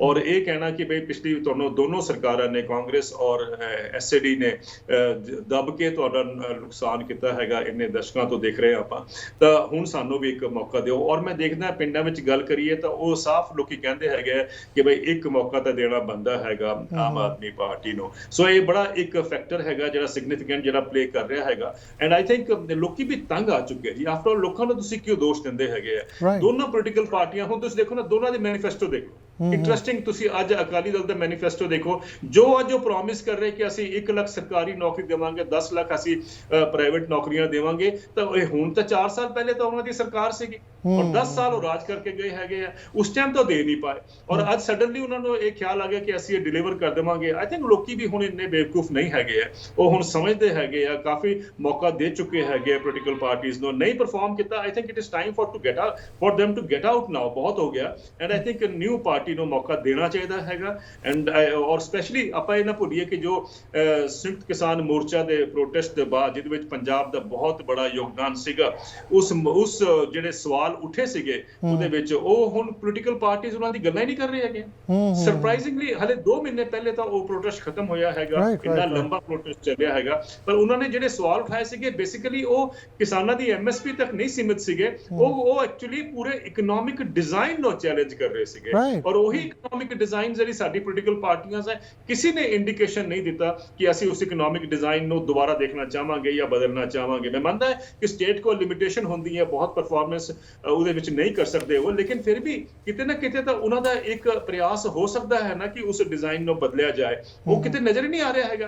ਕਹਿਣ ਦਾ ਮਤਲਬ ਹੈ ਕਿ ਈਵਨ SSM ਜਿਹੜਾ ਪਾਰਟੀ ਬਣੀ ਹੈਗੀ, ਉਹ ਤਾਂ ਖੈਰ ਠੀਕ ਹੈ, ਆਪਣਾ ਉਹ ਫੋਕਸ ਰੱਖਣਗੇ, ਲੇਕਿਨ ਜਿਹੜਾ ਬਾਕੀ ਪੋਲੀਟੀਕਲ ਸਿਸਟਮ ਹੈਗਾ ਉਹ ਕਿਤੇ ਭੁੱਲ ਹੀ ਗਿਆ ਹੈਗਾ ਕਿ ਬਈ 1 ਸਾਲ ਦੇ ਪ੍ਰੋਟੈਸਟ ਵਿੱਚ ਕੀ ਨਿਕਲ ਕੇ ਆਇਆ ਸੀਗਾ, ਔਰ ਇੰਨੇ ਬੜੇ ਸਵਾਲ ਉਠਾਏ ਸੀਗੇ ਕਿਸਾਨਾਂ ਨੇ, ਉਹ ਸਵਾਲ ਕਿਤੇ ਬਰੀ ਹੋ ਗਏ ਹੈਗੇ। I think this clearly shows ਕਿ ਪੋਲਿਟਿਕਸ ਜਾਂ electioneering is a different game than ਜੋ ਰੀਅਲ ਇਸ਼ੂ ਸਾਡੇ ਸਾਹਮਣੇ ਹੁੰਦੇ ਹੈਗੇ, ਜੋ ਸਮਾਜ ਨੂੰ ਅਫੈਕਟ ਕਰਦੇ ਹੈਗੇ। ਸ਼ਰਮਾ ਜੀ, ਇੱਥੇ ਨਾ ਮੈਂ ਦੂਜੀਆਂ ਪਾਰਟੀਆਂ ਜਾਣ ਤੋਂ ਪਹਿਲਾਂ ਇੱਕ ਨਾ ਕੁਐਸਚਨ ਤੁਹਾਡੇ ਤੋਂ, ਤੁਹਾਡੀ ਜ਼ਰੂਰ ਇਹ ਲੈਣਾ ਚਾਹੂੰਗਾ ਓਪੀਨੀਅਨ, ਕਿ ਗੋਆ ਦੇ ਵਿੱਚ 80% ਦੇ ਕਰੀਬ ਮਤਦਾਨ ਹੋਇਆ। ਇਸ ਟਾਈਮ ਪੰਜਾਬ ਦੇ ਵਿੱਚ ਜਿਹੜਾ ਯੂਥ ਹੈ ਕਾਫੀ ਅਗਰੈਸਿਵ ਹੈ, ਤੁਹਾਨੂੰ ਲੱਗਦਾ 80% ਦੇ ਕਰੀਬ ਮਤਦਾਨ ਜਾਂ ਉਸ ਤੋਂ ਉੱਪਰ ਹੋਣ ਦੀ ਸੰਭਾਵਨਾ ਹੈਗੀ ਹੈ? ਜੇ ਹੋਇਆ ਤਾਂ ਕੀ ਇੱਕ ਪਾਰਟੀ ਦੀ ਫੁੱਲ ਮੈਜੋਰਟੀ ਆਉਣ ਦੀ ਤੁਹਾਨੂੰ ਕਿਤੇ ਨਾ ਕਿਤੇ ਕੋਈ ਸੰਭਾਵਨਾ ਦਿਖ ਰਹੀ ਹੈ? ਫਿਰ ਅਗਰ ਤੁਸੀਂ ਪਾਸਟ ਵੀ ਦੇਖੋ ਜੀ, ਜਦ ਵੀ VOTING ਜ਼ਿਆਦਾ ਹੋਈ ਹੈਗੀ ਹੈ ਤੇ ਜੋ ਵੀ ਮਤਲਬ ਰੂਲਿੰਗ ਪਾਰਟੀ ਤੋਂ ਇਲਾਵਾ ਜੋ ਵੀ ਪਾਰਟੀ ਲੀਡ ਕਰ ਰਹੀ ਹੁੰਦੀ ਹੈ ਜਾਂ ਅੱਗੇ ਚੱਲ ਰਹੀ ਹੁੰਦੀ ਹੈ, ਉਹਦਾ ਬੈਨੀਫਿਟ ਮਿਲਦਾ ਹੀ ਹੈਗਾ। ਔਰ ਆਪਾਂ ਜਾਣਦੇ ਹਾਂ ਕਿ ਗੋਆ ਵਿੱਚ ਅਗਰ 80% VOTING ਹੋਈ ਹੈਗੀ ਹੈ ਤੇ ਇੰਡੀਕੇਸ਼ਨ ਇਜ਼ ਕਿ people want to change their, ਔਰ ਉਸੇ ਕਰਕੇ ਲੋਕ ਜ਼ਿਆਦਾ ਆ ਕੇ ਵੋਟ ਕਰਦੇ। ਪਹਿਲੇ ਵੀ ਅਸੀਂ ਬਹੁਤ ਇਲੈਕਸ਼ਨ ਵਿੱਚ ਦੇਖ ਚੁੱਕੇ ਹੈਗੇ ਆ, ਔਰ ਇਸ ਵਾਰ ਅਗਰ ਪੰਜਾਬ ਵਿੱਚ ਵੀ ਵੋਟ ਜ਼ਿਆਦਾ ਪੈਂਦੀ ਹੈਗੀ, ਜਿਸ ਤਰ੍ਹਾਂ ਤੁਸੀਂ ਕਹਿ ਰਹੇ ਹੋਗੇ, ਲੈਟਸ ਹੋਪ ਕਿ ਜ਼ਿਆਦਾ ਪੈਂਦੀ ਹੈ, ਲੋਕਾਂ ਨੂੰ ਜ਼ਿਆਦਾ ਆ ਕੇ ਪਾਣਾ ਚਾਹੀਦਾ ਆਪਣਾ ਵੋਟ, ਔਰ ਆਪਣਾ ਜਿਹੜਾ ਇੱਕ ਰਾਈਟ ਹੈ ਉਹਨੂੰ ਐਕਸਰਸਾਈਜ਼ ਕਰਨ ਦੀ ਬਹੁਤ ਜ਼ਰੂਰੀ ਹੈ, ਸਭ ਨੂੰ ਸਮਝਣਾ ਚਾਹੀਦਾ ਹੈਗਾ। ਲੇਕਿਨ ਉਹਦਾ ਮਤਲਬ ਜਿਹੜਾ ਹੈਗਾ, ਜੋ ਤੁਸੀਂ ਕਹਿ ਰਹੇ ਹੋ ਕਿ ਬਿਲਕੁਲ ਠੀਕ ਹੈ, ਜਿਹੜੀ ਜਨਰੇਸ਼ਨ ਨਵੀਂ ਖੜੀ ਹੈ, ਜਿਹੜਾ ਦੇਖੋ ਨਾ ਯੰਗ ਲੋਕੀ ਜਿਹੜੇ ਨੌਕਰੀਆਂ ਦੀ ਲਾਈਨ ਵਿੱਚ ਆ ਕੇ ਖੜੇ ਹੈਗੇ ਆ, ਪੰਜਾਬ ਦਾ ਇੱਕ ਬੜਾ ਸਟ੍ਰੇਂਜ ਕੇਸ ਬਣ ਚੁੱਕਾ ਹੈਗਾ ਕਿ ਪਿੰਡਾਂ ਚੋਂ ਲੋਕੀ ਬੱਚੇ ਜਿਹੜੇ ਬਾਹਰ ਨਿਕਲ ਕੇ ਆਉਂਦੇ ਹੈਗੇ, ਉਹ ਸ਼ਹਿਰਾਂ ਵਿੱਚ ਨੌਕਰੀ ਨਹੀਂ ਲੱਭ ਰਹੇ, ਉਹ ਕੈਨੇਡਾ ਵਿੱਚ ਨੌਕਰੀ ਲੱਭ ਰਹੇ ਹੈਗੇ। ਸੋ ਆਈ ਥਿੰਕ ਉਹ ਜਿਹੜਾ ਸਾਡਾ ਐਗਜ਼ੋਡਸ ਹੋ ਰਿਹਾ ਹੈਗਾ, ਜਾਂ ਸਾਡਾ ਜਿਹੜਾ ਇੱਕ ਯੂਥ ਜਿਹੜਾ ਗਾਇਬ ਹੋ ਰਿਹਾ ਹੈਗਾ ਪੰਜਾਬ ਦੇ ਸੋਸ਼ੋ ਇਕਨੋਮਿਕ ਮਿਲਿਓ ਵਿੱਚੋਂ, I think that's a very very significant factor. ਔਰ ਯੰਗ ਜਿਹੜੇ ਬੱਚੇ ਹੈਗੇ ਆ, ਉਹਨਾਂ ਨੂੰ ਆਬਵੀਅਸਲੀ ਇੱਕ ਪ੍ਰੈਸ਼ਰ ਬਿਲਡ ਅਪ ਕਰਨਾ ਚਾਹੀਦਾ ਪੋਲੀਟੀਕਲ ਪਾਰਟੀਜ਼ ਦੇ, ਕਿ political party should be made to behave, should be made to perform. ਔਰ ਉਹ ਯੰਗ ਜਿਹੜਾ ਤਬਕਾ ਹੈਗਾ, that can force the governments or political parties to really get focused on the issues ਜਿਹੜੇ ਲੋਕਾਂ ਨੂੰ ਕੰਸਰਨ ਕਰਦੇ ਹੈਗੇ। ਅੱਜ ਪੰਜਾਬ ਵਿੱਚ EMPLOYMENT ਜਨਰੇਟ ਕਰਨ ਦੀ ਬਹੁਤ ਜ਼ਰੂਰਤ ਹੈ, ਪੰਜਾਬ ਵਿੱਚ ਖੇਤੀ ਨੂੰ ਠੀਕ ਕਰਨ ਦੀ ਬਹੁਤ ਜ਼ਰੂਰਤ ਹੈ। ਦੇਖੋ ਨਾ, ਇੱਕ ਗੱਲ ਮੈਂ ਕਹਿਣਾ ਚਾਹਾਂਗਾ ਗੁਰਮਲ ਜੀ, for our viewers to understand, Punjab is one state which has 99% area ਉਹਨਾਂ ਦਾ assured irrigation ਹੈ। 99% ਤਾਂ ਅਮਰੀਕਾ ਵਿੱਚ ਵੀ ਨਹੀਂ ਹੈਗੀ ਅਸ਼ੋਰਡ ਇਰੀਗੇਸ਼ਨ। ਹਾਂਜੀ, ਔਰ ਉਹ 99% ਤੋਂ ਬਾਅਦ ਪ੍ਰੋਡਕਟਿਵਿਟੀ ਸਾਡੀ ਇੰਨੀ ਜ਼ਿਆਦਾ ਹੈਗੀ ਕਿ ਅਸੀਂ ਟੌਪ ਦੇ 5-6 ਦੇਸ਼ ਜਿਹੜੇ ਹੈਗੇ ਆ, ਉਹਨਾਂ ਨੂੰ ਵੀ ਛੱਡ ਦਈਏ ਤਾਂ 2-3 ਦੇਸ਼ਾਂ ਵਿੱਚ ਪੰਜਾਬ ਦੀ ਗਿਣਤੀ ਹੁੰਦੀ ਹੈਗੀ। ਅਗਰ ਪੰਜਾਬ ਦੇਸ਼ ਨਹੀਂ ਹੈ, ਲੇਕਿਨ ਪੰਜਾਬ ਦੀ ਗਿਣਤੀ ਉਹਨਾਂ ਨਾਲ ਬਰਾਬਰ ਹੁੰਦੀ ਹੈਗੀ ਹੈ। ਪੰਜਾਬ ਦੀ ਕਣਕ ਦੀ ਜਿਹੜਾ ਪ੍ਰੋਡਕਟਿਵਿਟੀ ਹੈਗੀ ਹੈ, ਉਹ 5 ਟਨ ਪਰ ਹੈਕਟੇਅਰ ਤੋਂ ਜ਼ਿਆਦਾ ਹੈਗੀ ਹੈ। ਪੈਡੀ ਦੀ ਜਿਹੜੀ ਝੋਨੇ ਦੀ ਜਿਹੜੀ ਪ੍ਰੋਡਕਟਿਵਿਟੀ ਹੈ, ਪ੍ਰੋਡਕਟਿਵਿਟੀ ਹੈ, ਉਹ 6 ਟਨ ਤੋਂ ਜ਼ਿਆਦਾ ਹੈਗੀ ਹੈ। ਇਹ ਦੁਨੀਆ 'ਚ ਟੌਪ ਦੇ ਆਸ-ਪਾਸ ਜਿਹੜਾ ਟੌਪ 2-3 ਕੰਟਰੀਜ਼ ਹੈਗੀਆਂ ਉਹਨਾਂ ਦੇ ਵਿੱਚ ਆਏਗਾ। ਲੇਕਿਨ ਇੰਟਰਸਟਿੰਗਲੀ ਪੰਜਾਬ ਜਿਹੜਾ ਹੈਗਾ, ਉਹ ਹੌਟਬੈਡ ਆਫ ਫਾਰਮਰ ਸੁਸਾਈਡ ਵੀ ਬਣ ਗਿਆ ਹੈਗਾ। ਹੁਣ ਦੇਖੋ ਨਾ, ਇੱਕ ਸਟੱਡੀ ਆਈ ਸੀਗੀ ਤਿੰਨੋਂ ਯੂਨੀਵਰਸਿਟੀਆਂ ਤੋਂ, ਲੁਧਿਆਣਾ, ਪਟਿਆਲਾ ਔਰ ਅੰਮ੍ਰਿਤਸਰ ਪਬਲਿਕ ਸੈਕਟਰ ਯੂਨੀਵਰਸਿਟੀਆਂ ਜਿਹੜੀ ਹੈਗੀਆਂ, ਉਹਨਾਂ ਨੇ ਕਿਹਾ ਸੀਗਾ 2000 ਔਰ 2015 ਦੇ ਵਿੱਚ 16,600 ਕਿਸਾਨਾਂ ਔਰ ਕਿਸਾਨ ਮਜ਼ਦੂਰਾਂ ਨੇ ਪੰਜਾਬ ਵਿੱਚ ਆਤਮ ਹੱਤਿਆ ਕੀਤੀ। ਇਹ ਕਿਆ ਕਾਰਨ ਹੈਗਾ ਕਿ ਵੀ ਐਗਰੀਕਲਚਰ ਇੰਨਾ ਪ੍ਰੋਡਕਟਿਵ ਹੋਣ ਦੇ ਬਾਵਜੂਦ ਵੀ ਆਤਮ ਹੱਤਿਆਵਾਂ ਦਾ ਇੱਕ ਗੜ ਬਣ ਚੁੱਕਿਆ ਹੈਗਾ। ਇਹ ਮਤਲਬ ਹੈ ਕਿ ਐਗਰੀਕਲਚਰ ਵੀ ਸਾਡਾ ਡਿਵੈਸਟੇਟਿਡ ਹੈ, ਜੌਬ ਹੈਗੇ ਨਹੀਂ ਅਰਬਨ ਏਰੀਆਜ਼ ਵਿੱਚ, ਬੱਚੇ ਕੀ ਕਰਨਗੇ? ਬੱਚੇ ਵੀ ਬਾਹਰ ਜਾਣਗੇ। ਹੁਣ ਤੁਸੀਂ ਇਹ ਦੇਖੋ, ਹੋਰ ਦੇਖੋ, ਪਹਿਲੇ ਆਈਲੈਟ ਅੱਜ ਜਿੱਥੇ ਜਾਓ ਤੁਸੀਂ ਟਾਇਲਟ ਦੇ ਉੱਪਰ ਵੀ ਐਡਵਰਟਾਈਜ਼ਮੈਂਟ ਪਿੰਡਾਂ ਵਿੱਚ ਦੇਖੋਗੇ ਤਾਂ ਲੱਗਿਆ ਹੋਇਆ ਆਈਲੈਟ ਦਾ। ਇਟ ਇੰਡੀਕੇਟਸ ਕਿ ਵੀ ਕਿੰਨਾ ਪ੍ਰੈਸ਼ਰ ਹੈਗਾ, ਕਿੰਨਾ। ਤੁਸੀਂ ਸਰਕਾਰਾਂ ਦਾ ਹਾਲ ਦੇਖੋ, ਜਿਹੜੀ ਰੂਲਿੰਗ ਪਾਰਟੀ ਹੈਗੀ ਹੈ ਇਸ ਟਾਈਮ, ਉਹ ਤਾਂ ਕਹਿੰਦੀ ਅਸੀਂ ITI ਵਿੱਚ ਤੁਹਾਨੂੰ ਆਪਾਂ ਆਈਲੈਟ ਕਰਾਵਾਂਗੇ, ਉਹ ਕਰਾ ਰਹੇ ਹੈਗੇ ਆ। ਜਿਹੜਾ ਅਕਾਲੀ ਦਲ ਹੈਗਾ, ਉਹ ਕਹਿੰਦਾ ਕਿ ਅਸੀਂ ਤੁਹਾਨੂੰ 10 ਲੱਖ ਦਾ ਦੇਵਾਂਗੇ, ਪੈਕੇਟ ਦੇਵਾਂਗੇ ਇੰਟਰਸਟ ਫ੍ਰੀ, ਤਾਂ ਕਿ ਤੁਸੀਂ ਬਾਹਰ ਜਾ ਸਕੋ, ਆਈਲੈਟ ਵੀ ਕਰ ਸਕੋ ਔਰ ਬਾਹਰ ਜਾ ਸਕੋ। ਆਪਣੇ ਪ੍ਰਦੇਸ਼ ਵਿੱਚ ਕਰਨ ਵਾਸਤੇ ਕਿਉਂ ਨਹੀਂ ਪੋਲੀਟੀਕਲ ਪਾਰਟੀਜ਼ ਦੀ ਫੋਕਸ ਕਰ ਰਹੇ? ਇਹ ਯੂਥ ਹੀ ਦਬਾ ਸਕਦਾ ਹੈਗਾ, ਇਸ ਗੱਲ ਨੂੰ ਖੜਾ ਕਰ ਸਕਦਾ ਹੈਗਾ, ਇਸ ਇਸ਼ੂ ਨੂੰ। ਔਰ ਮੈਨੂੰ ਲੱਗਦਾ ਜੋ ਤੁਸੀਂ ਕਹਿ ਰਹੇ ਹੋਗੇ, ਅਗਰ ਇਹ ਇੰਡੀਕੇਸ਼ਨ ਆ ਰਿਹਾ ਹੈਗਾ ਤਾਂ I think it is very positive. ਲੇਕਿਨ ਅਖਬਾਰਾਂ ਤੁਸੀਂ ਅਗਰ ਚੁੱਕ ਲਓ ਨਾ, ਉਹਨਾਂ ਵਿੱਚ ਤਾਂ ਕਿਤੇ ਨਜ਼ਰ ਨਹੀਂ ਆਉਂਦਾ। ਤੁਸੀਂ ਟੈਲੀਵਿਜ਼ਨ ਦੀ ਡਿਬੇਟ ਚੁੱਕ ਲਓ, ਉਹਨਾਂ ਵਿੱਚ ਕਿਤੇ ਨਜ਼ਰ ਨਹੀਂ ਆਉਂਦਾ ਹੈਗਾ, which is very most unfortunate part ਕਿ journalist have also perhaps forgotten their role. ਉਹ ਤੁਸੀਂ ਮੰਨੋਗੇ ਕਿ media has a very significant role to play. ਅਗਰ ਮੀਡੀਆ ਹੀ ਨਹੀਂ ਇਹਨਾਂ ਗੱਲਾਂ ਨੂੰ ਉਠਾਉਂਦਾ ਹੈਗਾ, ਸਵਾਲ ਹੀ ਠੀਕ ਨਹੀਂ ਪੁੱਛੇ ਜਾਂਦੇ ਹੈਗੇ, ਤਾਂ ਸਾਨੂੰ ਜਵਾਬ ਕਿਸ ਤਰ੍ਹਾਂ ਠੀਕ ਮਿਲੇਗਾ? ਜਵਾਬ ਕਿਸ ਤਰ੍ਹਾਂ?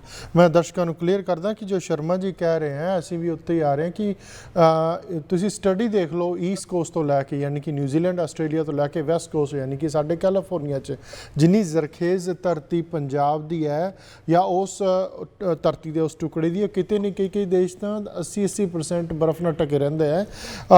ਪੈਦਾਵਾਰ ਜ਼ਿਆਦਾ, ਪਰ ਬੱਚਿਆਂ ਤੇ ਯੂਥ ਤੇ ਕਿਸਾਨਾਂ ਦਾ ਜਿਹੜੇ ਹਾਲਾਤ ਨੇ ਉਹ ਬਦਤਰ ਨੇ, ਜਿਹੜੇ ਕਿ ਦੂਜੇ ਕੰਟਰੀਆਂ ਜਿੱਥੇ ਕਿ 80% ਬਰਫ਼ ਨਾਲ ਢਕੇ ਰਹਿੰਦੇ ਆ, ਉਹਨਾਂ ਦੀ ਪੈਦਾਵਾਰ ਇੰਨੀ ਨਹੀਂ ਹੁੰਦੀ। ਸ਼ਰਮਾ ਜੀ, ਆਪਾਂ ਨਾ ਪੰਜਾਬ ਤੇ ਪੰਜਾਬੀ ਦੇ ਮੁੱਦੇ ਤੇ ਆਉਂਦੇ ਆ ਕਿ ਆ ਜਿਹੜਾ ਇਲੈਕਸ਼ਨ ਦਾ ਜ਼ੋਰ ਚੱਲ ਰਿਹਾ, ਇਹਦੇ ਵਿੱਚ ਅਸਲੀ ਮੁੱਦੇ ਆਪਾਂ ਕਿਉਂ ਗੁੰਮ ਹੋ ਰਿਹਾ, ਕਿਉਂ ਨਹੀਂ ਕੋਈ ਗੱਲ ਕਰ ਰਿਹਾ। ਪਰ ਆਪਾਂ ਰੁਕਣਾ ਪਿਆ ਕੁਇਕ ਬ੍ਰੇਕ ਲਈ। ਦਰਸ਼ਕੋ, ਸਾਡੇ ਨਾਲ ਬਣੇ ਹੋਏ ਨੇ ਮਾਣਯੋਗ ਦਵਿੰਦਰ ਸ਼ਰਮਾ ਜੀ, ਬਹੁਤ ਸੋਹਣਾ ਵਿਸਤਾਰ ਨਾਲ ਸਾਰੀ ਗੱਲ ਸਮਝਾ ਰਹੇ ਨੇ।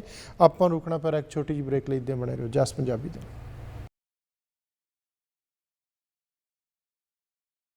ਪ੍ਰੋਗਰਾਮ ਓਪਨ ਪਲੇਟਫਾਰਮ ਜਸ ਪੰਜਾਬੀ ਦੇ ਮੰਚ ਤੋਂ ਮੈਂ ਤੁਹਾਡਾ ਗੁਲਾਲ ਹਾਜ਼ਰ। ਸਾਡੇ ਨਾਲ ਬਣੇ ਹੋਏ ਨੇ ਮਾਨਯੋਗ Davinder Sharma ji. Sharma ji, welcome back after break. ਤੁਸੀਂ ਗੱਲ ਕਰ ਰਹੇ ਸੀਗੇ ਕਿ ਜਿਹੜਾ ਬੁਨਿਆਦੀ ਢਾਂਚਾ ਆ ਉਧਰ ਧਿਆਨ ਘੱਟ ਆ। ਮੈਂ ਦੇਖਿਆ ਮੈਨੀਫੈਸਟੋ ਵੀ ਦੇਖ ਲਏ ਕਰੀਬ ਹਰੇਕ ਪਾਰਟੀ ਦੇ, ਔਰ ਮੈਂ ਬਿਆਨ ਵੀ ਸੁਣ ਲਏ। ਖਾਸ ਕਰਕੇ ਜੇ ਕਾਂਗਰਸ ਦੀ ਗੱਲ ਕਰੀਏ, ਉਹ ਮੈਂ ਬਾਅਦ 'ਚ ਜਾ ਕੇ ਤੁਹਾਨੂੰ ਕੁਐਸਚਨ ਪੁੱਛਦਾ ਕਿ ਉਹਨਾਂ ਦੇ ਤਾਂ ਸੁਰ ਵੀ ਆਪਸ ਵਿੱਚ ਨਹੀਂ ਮਿਲ ਰਹੇ। ਸਿੱਧੂ ਸਾਹਿਬ ਆਪਦਾ 13 ਨੁਕਾਤੀ ਪ੍ਰੋਗਰਾਮ ਲਿਆਉਂਦੇ ਆ, ਚੰਨੀ ਸਾਹਿਬ ਉਸ ਤੋਂ ਹਟ ਕੇ ਕੁਛ ਹੋਰ ਕਹਿ ਰਹੇ ਆ। ਉਹ ਬਾਅਦ ਦੀਆਂ ਗੱਲਾਂ ਨੇ, ਉਹ ਤੁਸੀਂ ਬਾਅਦ 'ਚ ਐਕਸਪਲੇਨ ਕਰੋ। ਮੈਨੂੰ ਇਹ ਦੱਸੋ ਕਿ ਬੁਨਿਆਦੀ ਢਾਂਚੇ ਨੂੰ ਜ਼ਮੀਨੀ ਹਕੀਕਤ 'ਤੇ ਮਜ਼ਬੂਤ ਕਰਨ ਲਈ ਆ ਜਿਹੜੀਆਂ ਪਾਰਟੀਆਂ ਨੇ ਮੈਨੀਫੈਸਟੋ ਜਿਹੜੇ ਤੁਸੀਂ ਸਾਰੇ ਦੇਖੇ ਆ, ਕਿਤੇ ਨਾ ਕਿਤੇ ਤੁਹਾਨੂੰ ਕਿਸੇ ਪਾਰਟੀ ਦਾ ਲੱਗਦਾ ਕਿ ਜ਼ਮੀਨੀ ਹਕੀਕਤ ਜਾ ਕੇ ਇਸ ਚੀਜ਼ ਨੂੰ ਮਜ਼ਬੂਤ ਕਰੂਗਾ? ਦੇਖੋ, ਬੜਾ ਇੰਟਰਸਟਿੰਗ ਫਿਨੋਮੀਨਾ ਅੱਜਕੱਲ ਚੱਲ ਰਿਹਾ ਹੈਗਾ ਹਿੰਦੁਸਤਾਨ ਵਿੱਚ ਕਿ ਜਦ ਅਸੀਂ ਬਜਟ ਪੇਸ਼ ਹੁੰਦਾ, ਅਸੀਂ ਬਜਟ ਨੂੰ ਸੁਣਦੇ ਹੈਗੇ ਆ, ਸਾਡੇ ਫਾਈਨਾਂਸ ਮਿਨਿਸਟਰ ਬਜਟ ਪੇਸ਼ ਕਰਦੇ ਆ, ਤਾਂ ਜਿਨ੍ਹਾਂ ਏਰੀਆਜ਼ 'ਤੇ ਫੋਕਸ ਹੋਣਾ ਚਾਹੀਦਾ ਹੈਗਾ ਉਹ ਅਸੀਂ ਦੇਖਦੇ ਆ ਅਕਸਰ ਉਹ ਫੋਕਸ ਨਹੀਂ ਹੁੰਦਾ ਹੈਗਾ। ਫੋਕਸ ਕਿਸ ਤਰ੍ਹਾਂ ਹੁੰਦਾ ਹੈਗਾ? ਸਪਲਾਈ ਸਾਈਡ ਮਤਲਬ ਹੈ ਕਾਰਪੋਰੇਟਸ ਨੂੰ, ਇੰਡਸਟਰੀ ਦੇ ਉੱਪਰ ਫੋਕਸ ਹੁੰਦਾ ਹੈਗਾ ਸਾਡੇ ਕੰਟਰੀ ਵਿੱਚ। ਦੇ ਤੁਸੀਂ ਬਜਟ ਦੇਖ ਲਓ, ਪਿਛਲੇ ਕਈ ਸਾਲਾਂ ਦਾ ਚੁੱਕ ਕੇ ਦੇਖ ਲਓ। ਲੇਕਿਨ ਇੰਟਰਸਟਿੰਗਲੀ ਜਿਹੜਾ ਮੈਨੀਫੈਸਟੋ ਆਉਂਦਾ ਹੈਗਾ, ਉਹ ਮੈਨੀਫੈਸਟੋ ਡਿਮਾਂਡ ਸਾਈਡ ਤੇ ਫੋਕਸ ਕਰਦਾ ਹੈ। ਦੇਖੋ, ਅੱਜਕੱਲ ਇਕਨੋਮਿਕਸ ਦੀ ਇੱਕ ਡਿਬੇਟ ਹੈਗੀ ਹੈ, ਬਲਕਿ ਦੋ ਫਾੜ ਹੈਗੇ ਆ। ਇੱਕ ਕਹਿੰਦਾ ਕਿ ਸਪਲਾਈ ਸਾਈਡ ਨੂੰ ਬਿਲਡ ਅਪ ਕਰੀਏ ਤਾਂ ਉਹਦੇ ਨਾਲ ਟ੍ਰਿਕਲ ਡਾਊਨ ਹੁੰਦਾ ਹੈਗਾ, ਜੋ ਕਿ ਅਮਰੀਕਾ ਦੇ ਰਾਸ਼ਟਰਪਤੀ ਜੋ ਬਾਈਡਨ ਸਾਹਿਬ ਨੇ ਬੜਾ ਸਾਫ਼ ਕਹਿਤਾ ਹੈਗਾ ਕਿ trickle down was always a failure. ਔਰ ਹੁਣ ਅਸੀਂ ਬਾਟਮ ਔਰ ਕੀ ਕਹਿੰਦੇ ਮਿਡਲ ਤੇ ਅਸੀਂ ਫੋਕਸ ਕਰਾਂਗੇ। ਇਹ ਪ੍ਰੋਫੈਸਰ ਆਪਣੇ ਜੋ ਬਾਈਡਨ ਸਾਹਿਬ ਕਹਿ ਰਹੇ ਅਮਰੀਕਾ ਦੇ ਰਾਸ਼ਟਰਪਤੀ। ਔਰ ਸਾਡੇ ਦੇਸ਼ ਵਿੱਚ ਦੇਖੋ ਕਿ ਸਾਡੀ ਜਿਹੜੇ ਇਕਨੋਮਿਸਟ ਹੈਗਾ, ਮੈਂ ਹਰ ਜਗ੍ਹਾ ਕਹਿੰਦਾ ਉਹ ਸ਼ਾਇਦ ਦੁਨੀਆ ਤੋਂ 10 ਸਾਲ ਪਿੱਛੇ ਚੱਲ ਰਹੇ ਆ। ਉਹਨਾਂ ਨੂੰ ਸ਼ਾਇਦ ਇਹ ਪਤਾ ਹੀ ਨਹੀਂ ਹੈ ਕਿ ਦੁਨੀਆ ਕਿੱਥੇ ਬਦਲ ਰਹੀ ਹੈਗੀ ਹੈ। ਅਸੀਂ ਹਲੇ ਵੀ ਐਗਰੈਸਿਵਲੀ ਸਪਲਾਈ ਸਾਈਡ ਟ੍ਰਿਕਲ ਡਾਊਨ ਤੇ ਵਿਸ਼ਵਾਸ ਕਰ ਰਹੇ ਹੈਗੇ। ਇਹ ਤਾਂ ਤੁਸੀਂ ਇਸ ਬਜਟ ਵਿੱਚ ਦੇਖ ਲਓ, ਜਿਹੜਾ ਅੰਮ੍ਰਿਤਕਾਲ ਪੀਰੀਅਡ ਦੀ ਗੱਲ ਕੀਤੀ ਗਈ ਹੈ ਅਗਲੇ 25 ਸਾਲ ਵਿਸੇ, ਉਹਦੇ ਵਿੱਚ ਐਗਰੀਕਲਚਰ ਮੈਂ ਆਪਣੇ ਐਨਾਲਿਸਿਸ ਵਿੱਚ ਕਿਹਾ ਬਹੁਤ ਜਗ੍ਹਾ ਤੇ ਕਿ ਐਗਰੀਕਲਚਰ ਬਿਲਕੁਲ ਸਾਈਡਲਾਈਨ ਕਰਤਾ ਗਿਆ ਹੈਗਾ। ਹਾਂਜੀ, ਔਰ ਇੱਕ ਗੱਲ ਤਾਂ ਬਜਟ ਵਿੱਚ ਤੁਸੀਂ ਦੇਖੋ ਤਾਂ। ਲੇਕਿਨ ਜੇ ਤੁਸੀਂ ਇਹਨਾਂ ਦੇ ਮੈਨੀਫੈਸਟੋ ਦੇਖੋ, ਹੁਣ ਬੀਜੇਪੀ ਕੀ ਕਹਿ ਰਹੀ ਹੈ ਪੰਜਾਬ ਵਿੱਚ? ਬੀਜੇਪੀ ਕਹਿ ਰਹੀ ਹੈ ਕਿ ਅਸੀਂ ਫਰੂਟਸ ਤੇ, ਵੈਜੀਟੇਬਲਸ ਤੇ, ਪਲਸਿਸ ਤੇ, ਆਇਲ ਸੀਡਸ ਦੇ ਉੱਪਰ MSP ਲੈ ਕੇ ਆਵਾਂਗੇ। ਇਹ ਉੱਤਰਾਖੰਡ 'ਚ ਵੀ ਇਹ ਕਹਿ ਰਹੇ ਕਰਾਂਗੇ। ਅਕਾਲੀ ਦਲ ਵੀ ਕਹਿ ਰਿਹਾ ਕਿ ਅਸੀਂ MSP ਲੈ ਕੇ ਆਵਾਂਗੇ। ਅੱਛਾ, ਉਹ ਕਹਿੰਦੇ ਕਿ ਅਸੀਂ ਕਰਜ਼ਾ ਮਾਫ ਕਰ ਦੇਵਾਂਗੇ, ਬੀਜੇਪੀ ਕਹਿੰਦੀ ਹੈ। ਫਿਰ ਬੀਜੇਪੀ ਕਹਿੰਦੀ ਹੈ ਕਿ ਕ੍ਰੌਪ ਡਾਈਵਰਸਿਫਿਕੇਸ਼ਨ ਵਾਸਤੇ 5000 ਕਰੋੜ ਰੁਪਏ ਦਾ ਇੱਕ ਅਸੀਂ ਪ੍ਰਾਵਧਾਨ ਕਰਾਂਗੇ।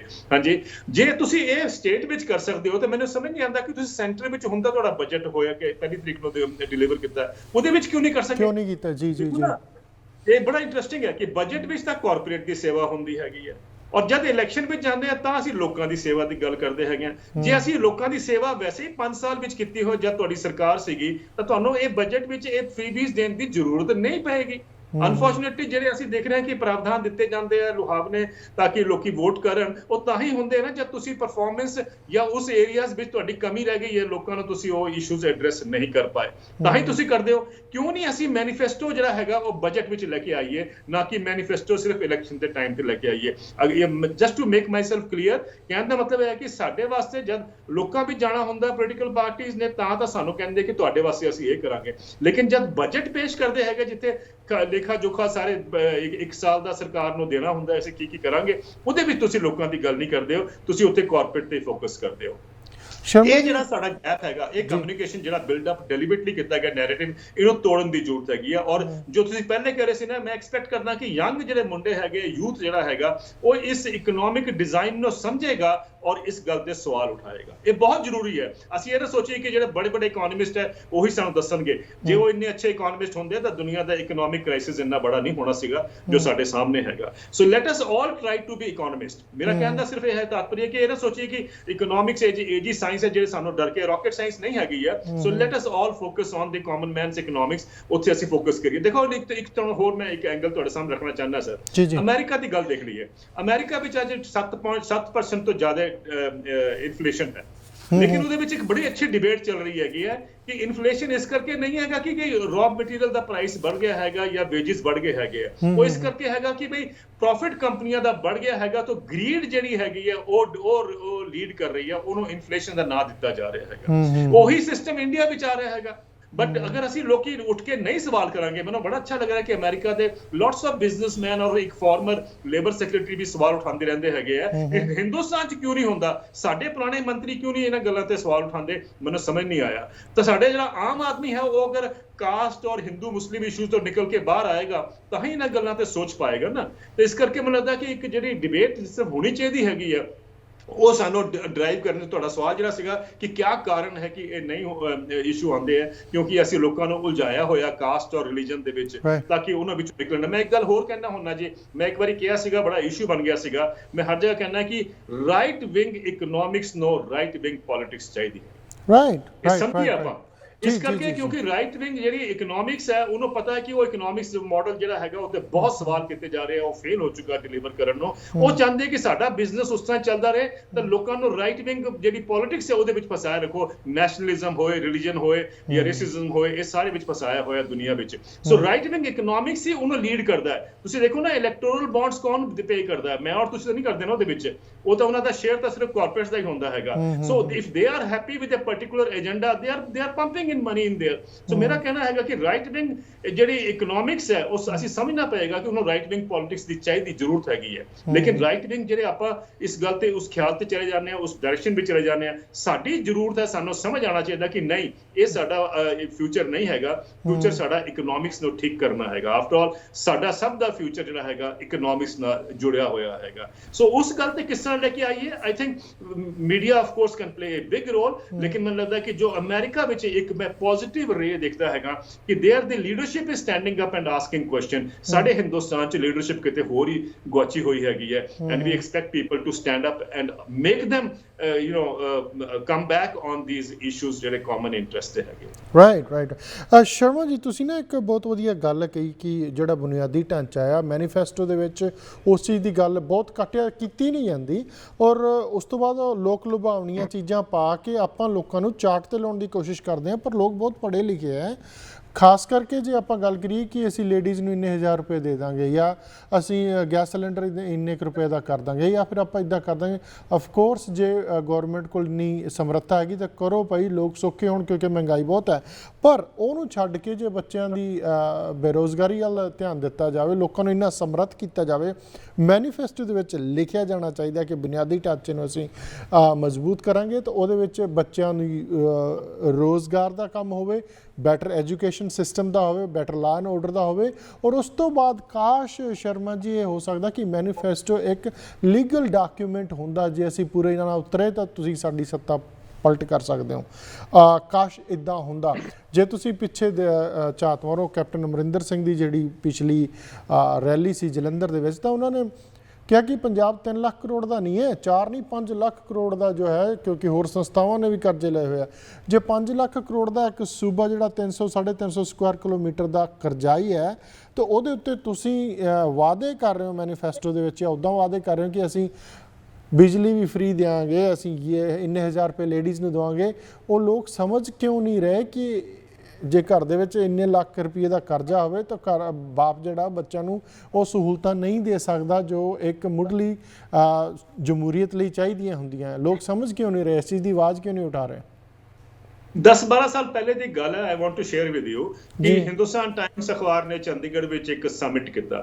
ਉਸ ਸਮਿਟ ਵਿੱਚ ਉਸ ਸਮੇਂ ਦੇ ਡਿਪਟੀ ਚੀਫ ਮਿਨਿਸਟਰ ਆਪਣੇ ਬਾਦਲ ਸਾਹਿਬ, ਜੂਨੀਅਰ ਬਾਦਲ ਸਾਹਿਬ ਔਰ ਅਮਰਿੰਦਰ ਸਿੰਘ ਦੋਨੋਂ ਦੀ ਸਮਿਟ ਸੀਗੀ। ਮੈਨੂੰ ਯਾਦ ਹੈ ਬਾਕੀ ਜਿਹੜੀ ਗੱਲਾਂ ਹੋਈਆਂ ਉੱਥੇ, ਮੈਂ ਉੱਥੇ ਪ੍ਰੈਜ਼ੈਂਟ ਸੀਗਾ, ਤਾਂ ਮੈਨੂੰ ਯਾਦ ਹੈ ਜਦ ਇੰਡਸਟਰੀਅਲ ਪਾਲਿਸੀ ਦੀ ਗੱਲ ਹੋਈ ਤਾਂ ਅਮਰਿੰਦਰ ਸਿੰਘ ਸਾਹਿਬ ਨੇ ਕਿਹਾ ਸੀਗਾ ਕਿ ਵੀ ਸਾਨੂੰ ਇੰਡਸਟਰੀਅਲ ਪਾਲਿਸੀ ਨੂੰ ਇੱਕ ਦੂਜੇ ਦੀ ਪਾਲਿਸੀ ਨੂੰ ਇੱਕ ਜਿਹੜੀ ਪਾਲਿਸੀ ਚੱਲਦੀ ਆ ਰਹੀ ਉਹਨੂੰ ਕੰਟੀਨਿਊ ਕਰਨਾ ਚਾਹੀਦਾ, ਉਹਨੂੰ ਬਿਲਡਅਪ ਕਰਨਾ ਚਾਹੀਦਾ, ਤੋੜਨਾ ਨਹੀਂ ਚਾਹੀਦਾ, ਬ੍ਰੇਕ ਨਹੀਂ ਕਰਨਾ ਚਾਹੀਦਾ ਹੈ। ਮੈਂ ਸੋਚਦਾ ਸੀਗਾ ਕਿ ਕੀ ਗੱਲ ਹੈਗੀ ਹੈ ਕਿ ਵੀ ਸਾਡੇ ਪੋਲੀਟੀਕਲ ਜਿਹੜੇ ਲੀਡਰਸ ਹੈਗੇ ਉਹਨਾਂ ਨੂੰ ਇੰਡਸਟਰੀਅਲ ਪਾਲਿਸੀ ਹੀ ਨਜ਼ਰ ਆਉਂਦੀ ਹੈਗੀ ਹੈ। Education policy, health policy, Punjab ਵਾਸਤੇ ਐਗਰੀਕਲਚਰ ਪਾਲਿਸੀ, ਜਿਹੜਾ ਆਪਾਂ ਕਹਿੰਦੇ ਕਿ ਵਾਟਰ ਟੇਬਲ ਸਾਡਾ ਥੱਲੇ ਜਾ ਰਿਹਾ, ਉਹਨਾਂ ਦੇ ਉੱਪਰ ਤਾਂ ਕਦੀ ਇਹਨਾਂ ਨੇ ਕਿਹਾ ਨਹੀਂ ਕਿ ਸਾਨੂੰ ਪੋਲੀਟੀਕਲ ਪਾਰਟੀਆਂ ਨੂੰ ਇੱਕ ਸੋਚ ਬਣਾ ਕੇ ਉਹਦੇ ਉੱਪਰ ਇਕੱਠੇ ਕੰਮ ਕਰਨਾ ਚਾਹੀਦਾ। ਇਹ ਤਾਂ ਗੱਲ ਨਹੀਂ ਹੋਈ ਹੈਗੀ। ਤਾਂ ਤੁਹਾਨੂੰ ਸਾਫ਼ ਨਜ਼ਰ ਆਉਂਦਾ ਜੀ ਕਿ ਇੰਟਰਸਟ ਕਿੱਥੇ ਹੈਗੇ ਇਹਨਾਂ ਦੇ। ਦੂਸਰੀ ਗੱਲ ਜਿਹੜੀ ਤੁਸੀਂ ਬੜੀ ਇੰਪੋਰਟੈਂਟ ਕੀਤੀ ਹੈ ਜੀ ਕਿ ਅਸੀਂ ਇੱਕ ਅਕਸਰ ਕਹਿ ਦਿੰਦੇ ਕਹਿੰਦੇ ਹੈਗੇ ਕਿ ਸਟੇਟ ਕੋਲ ਪੈਸਾ ਨਹੀਂ ਹੈਗਾ, ਸੈਂਟਰ ਕੋਲ ਪੈਸਾ ਨਹੀਂ ਹੈਗਾ। ਮੈਂ ਇਸ ਗੱਲ ਨੂੰ ਬਿਲਕੁਲ ਨਹੀਂ ਮੰਨਦਾ ਹੈਗਾ। ਆਈ ਥਿੰਕ ਲੋਕਾਂ ਨੂੰ ਸਮਝਣਾ ਚਾਹੀਦਾ। ਤੁਹਾਨੂੰ ਮੈਂ ਇੱਕ ਗੱਲ ਦੱਸਾਂ ਇੰਟਰਸਟਿੰਗ, 2009 ਵਿੱਚ 2008 ਦਾ ਜਦ ਗਲੋਬਲ ਇਕਨੋਮਿਕ ਕ੍ਰਾਈਸਿਸ ਹੋਇਆ ਸੀਗਾ, ਜਦ 2008 ਦਾ ਇਕਨੋਮਿਕ ਕ੍ਰਾਈਸਿਸ ਹੋਇਆ ਸੀਗਾ ਗੁਰਮਲ ਜੀ, ਤਾਂ ਉਸ ਸਮੇਂ ਸ਼ਰਮਾ ਜੀ ਮੈਂ ਨਾ ਤੁਹਾਡੇ ਵਿਚਾਰ ਲੈਣਾ। ਇੱਕ ਕੁਇਕ ਬ੍ਰੇਕ ਲਈ ਸਾਨੂੰ ਰੁਕਣਾ ਪਿਆ ਕਿਸੇ ਕਾਰਨ ਕਰਕੇ। ਦਰਸ਼ਕੋ ਸਾਡੇ ਨਾਲ ਬਣੇ ਹੋਏ ਮਾਨਯੋਗ ਦਵਿੰਦਰ ਸ਼ਰਮਾ ਜੀ ਬਹੁਤ ਸੋਹਣਾ ਐਲੈਬੋਰੇਟ ਕਰ ਰਹੇ ਹਰ ਮੁੱਦੇ ਦੇ ਉੱਤੇ। ਸਾਨੂੰ ਕੁਇਕ ਬ੍ਰੇਕ ਲਈ ਰੁਕਣਾ ਪੈ ਰਿਹਾ। ਇੱਦਾਂ ਬਣੇ ਰਹੋ ਜਸ ਪੰਜਾਬੀ ਤੇ। ਸਵਾਗਤ ਜੀ ਤੁਹਾਡਾ ਸਾਰਿਆਂ ਦਾ। ਫੇਰ ਮਾਫੀ ਚਾਹੁੰਦੇ ਹਾਂ, ਕੋਈ ਟੈਕਨੀਕਲ ਇਸ਼ੂ ਹੋ ਗਿਆ ਸੀ। ਸਾਡੇ ਨਾਲ ਬਣੇ ਹੋਏ ਮਾਨਯੋਗ ਦਵਿੰਦਰ ਸ਼ਰਮਾ ਜੀ। ਸ਼ਰਮਾ ਜੀ ਮਾਫੀ ਚਾਹੁੰਦੇ ਹਾਂ, ਕੋਈ ਟੈਕਨੀਕਲ ਇਸ਼ੂ ਆ ਗਿਆ ਸੀਗਾ। ਤੁਸੀਂ ਉੱਥੋਂ ਕੰਟੀਨਿਊ ਕਰੋ ਜਿੱਥੇ ਤੁਸੀਂ ਰੁਕੇ ਸੀਗੇ। ਆਪਾਂ ਇਹ ਗੱਲ ਕਰ ਰਹੇ ਸੀਗੇ ਕਿ ਬਈ ਜੋ ਕਿਹਾ ਜਾਂਦਾ ਕਿ ਬਈ ਸਾਡੀ ਸਮਰਥ ਨਹੀਂ ਹੈਗੀ ਹੈ ਸਰਕਾਰਾਂ ਦੀ ਕਿ ਅਸੀਂ ਕੁਝ ਰਿਸੋਰਸਿਸ ਲੋਕਾਂ ਵਾਸਤੇ ਲਗਾ ਸਕੀਏ, ਇਹ ਬਿਲਕੁਲ ਗਲਤ ਸੋਚ ਹੈਗੀ ਹੈ, ਚਾਹੇ ਅਮਰੀਕਾ ਹੋਏ ਚਾਹੇ ਇੰਡੀਆ ਹੋਏ। ਔਰ ਮੈਂ ਦੱਸਣਾ ਚਾਹੁੰਦਾ ਹਾਂ ਕਿ ਡਿਜ਼ਾਈਨ ਇਸ ਤਰ੍ਹਾਂ ਬਣਾਇਆ ਜਾਂਦਾ ਕਿ ਸਾਨੂੰ ਸਮਝ ਹੀ ਨਹੀਂ ਆਉਂਦਾ ਕਿ ਹੋ ਕੀ ਗਿਆ ਹੈਗਾ। ਮੈਂ ਤੁਹਾਡੇ ਸਾਹਮਣੇ ਇੱਕ ਗੱਲ ਰੱਖਣਾ ਚਾਹੁੰਦਾ ਹੈਗਾ, 2009 ਵਿੱਚ 2008-2009 ਵਿੱਚ ਜਦ ਗਲੋਬਲ ਇਕਨੋਮਿਕ ਮੈਲਟਡਾਊਨ ਹੋਇਆ ਸੀਗਾ, ਉਸ ਸਮੇਂ ਹਿੰਦੁਸਤਾਨ ਵਿੱਚ ਜਿਸ ਤਰ੍ਹਾਂ ਬਾਕੀ ਦੇਸ਼ਾਂ ਵਿੱਚ ਕੀਤਾ ਗਿਆ, ਸਾਡੀ ਸਰਕਾਰ ਨੇ ਇੱਕ ਇਕਨੋਮਿਕ ਸਟਿਮੂਲਸ ਪੈਕੇਜ ਇੰਡਸਟਰੀ ਨੂੰ ਦਿੱਤਾ 1.8 ਲੱਖ ਕਰੋੜ ਦਾ। 1.8 ਲੱਖ ਕਰੋੜ 1,80,000 ਕਰੋੜ ਰੁਪਏ ਦਾ ਪੈਕੇਜ ਦਿੱਤਾ ਗਿਆ ਜੋ 1 ਸਾਲ ਵਾਸਤੇ ਸੀਗਾ। ਉਹ ਅੱਜ ਕਿੰਨੇ ਸਾਲ ਹੋ ਗਏ? 12 ਸਾਲ ਹੋ ਗਏ ਇਸ ਗੱਲ ਨੂੰ। ਸ਼ਾਇਦ 12 ਸਾਲ ਤੋਂ ਚੱਲਦਾ ਆ ਰਿਹਾ, ਕਿਸੇ ਨੇ ਉਹਨੂੰ ਬੰਦ ਨਹੀਂ ਕੀਤਾ। ਹੁਣ 12 ਸਾਲ ਵਿੱਚ ਅਸੀਂ ਘੱਟ ਤੋਂ ਘੱਟ 18 ਲੱਖ ਨਹੀਂ 20 ਲੱਖ ਕਰੋੜ ਰੁਪਏ ਅਸੀਂ ਕਾਰਪੋਰੇਟ ਨੂੰ ਦੇ ਚੁੱਕੇ ਹੈਗੇ ਆ। ਪੈਸੇ ਦੀ ਕਮੀ ਸਾਡੇ ਕੋਲ ਅਗਰ ਜੇ ਹੁੰਦੀ ਤਾਂ ਅਸੀਂ ਉਹਨੂੰ ਬੰਦ ਕਰਕੇ ਕਿਤੇ ਹੋਰ ਲਗਾਉਂਦੇ ਇਸ ਪੈਸੇ ਨੂੰ।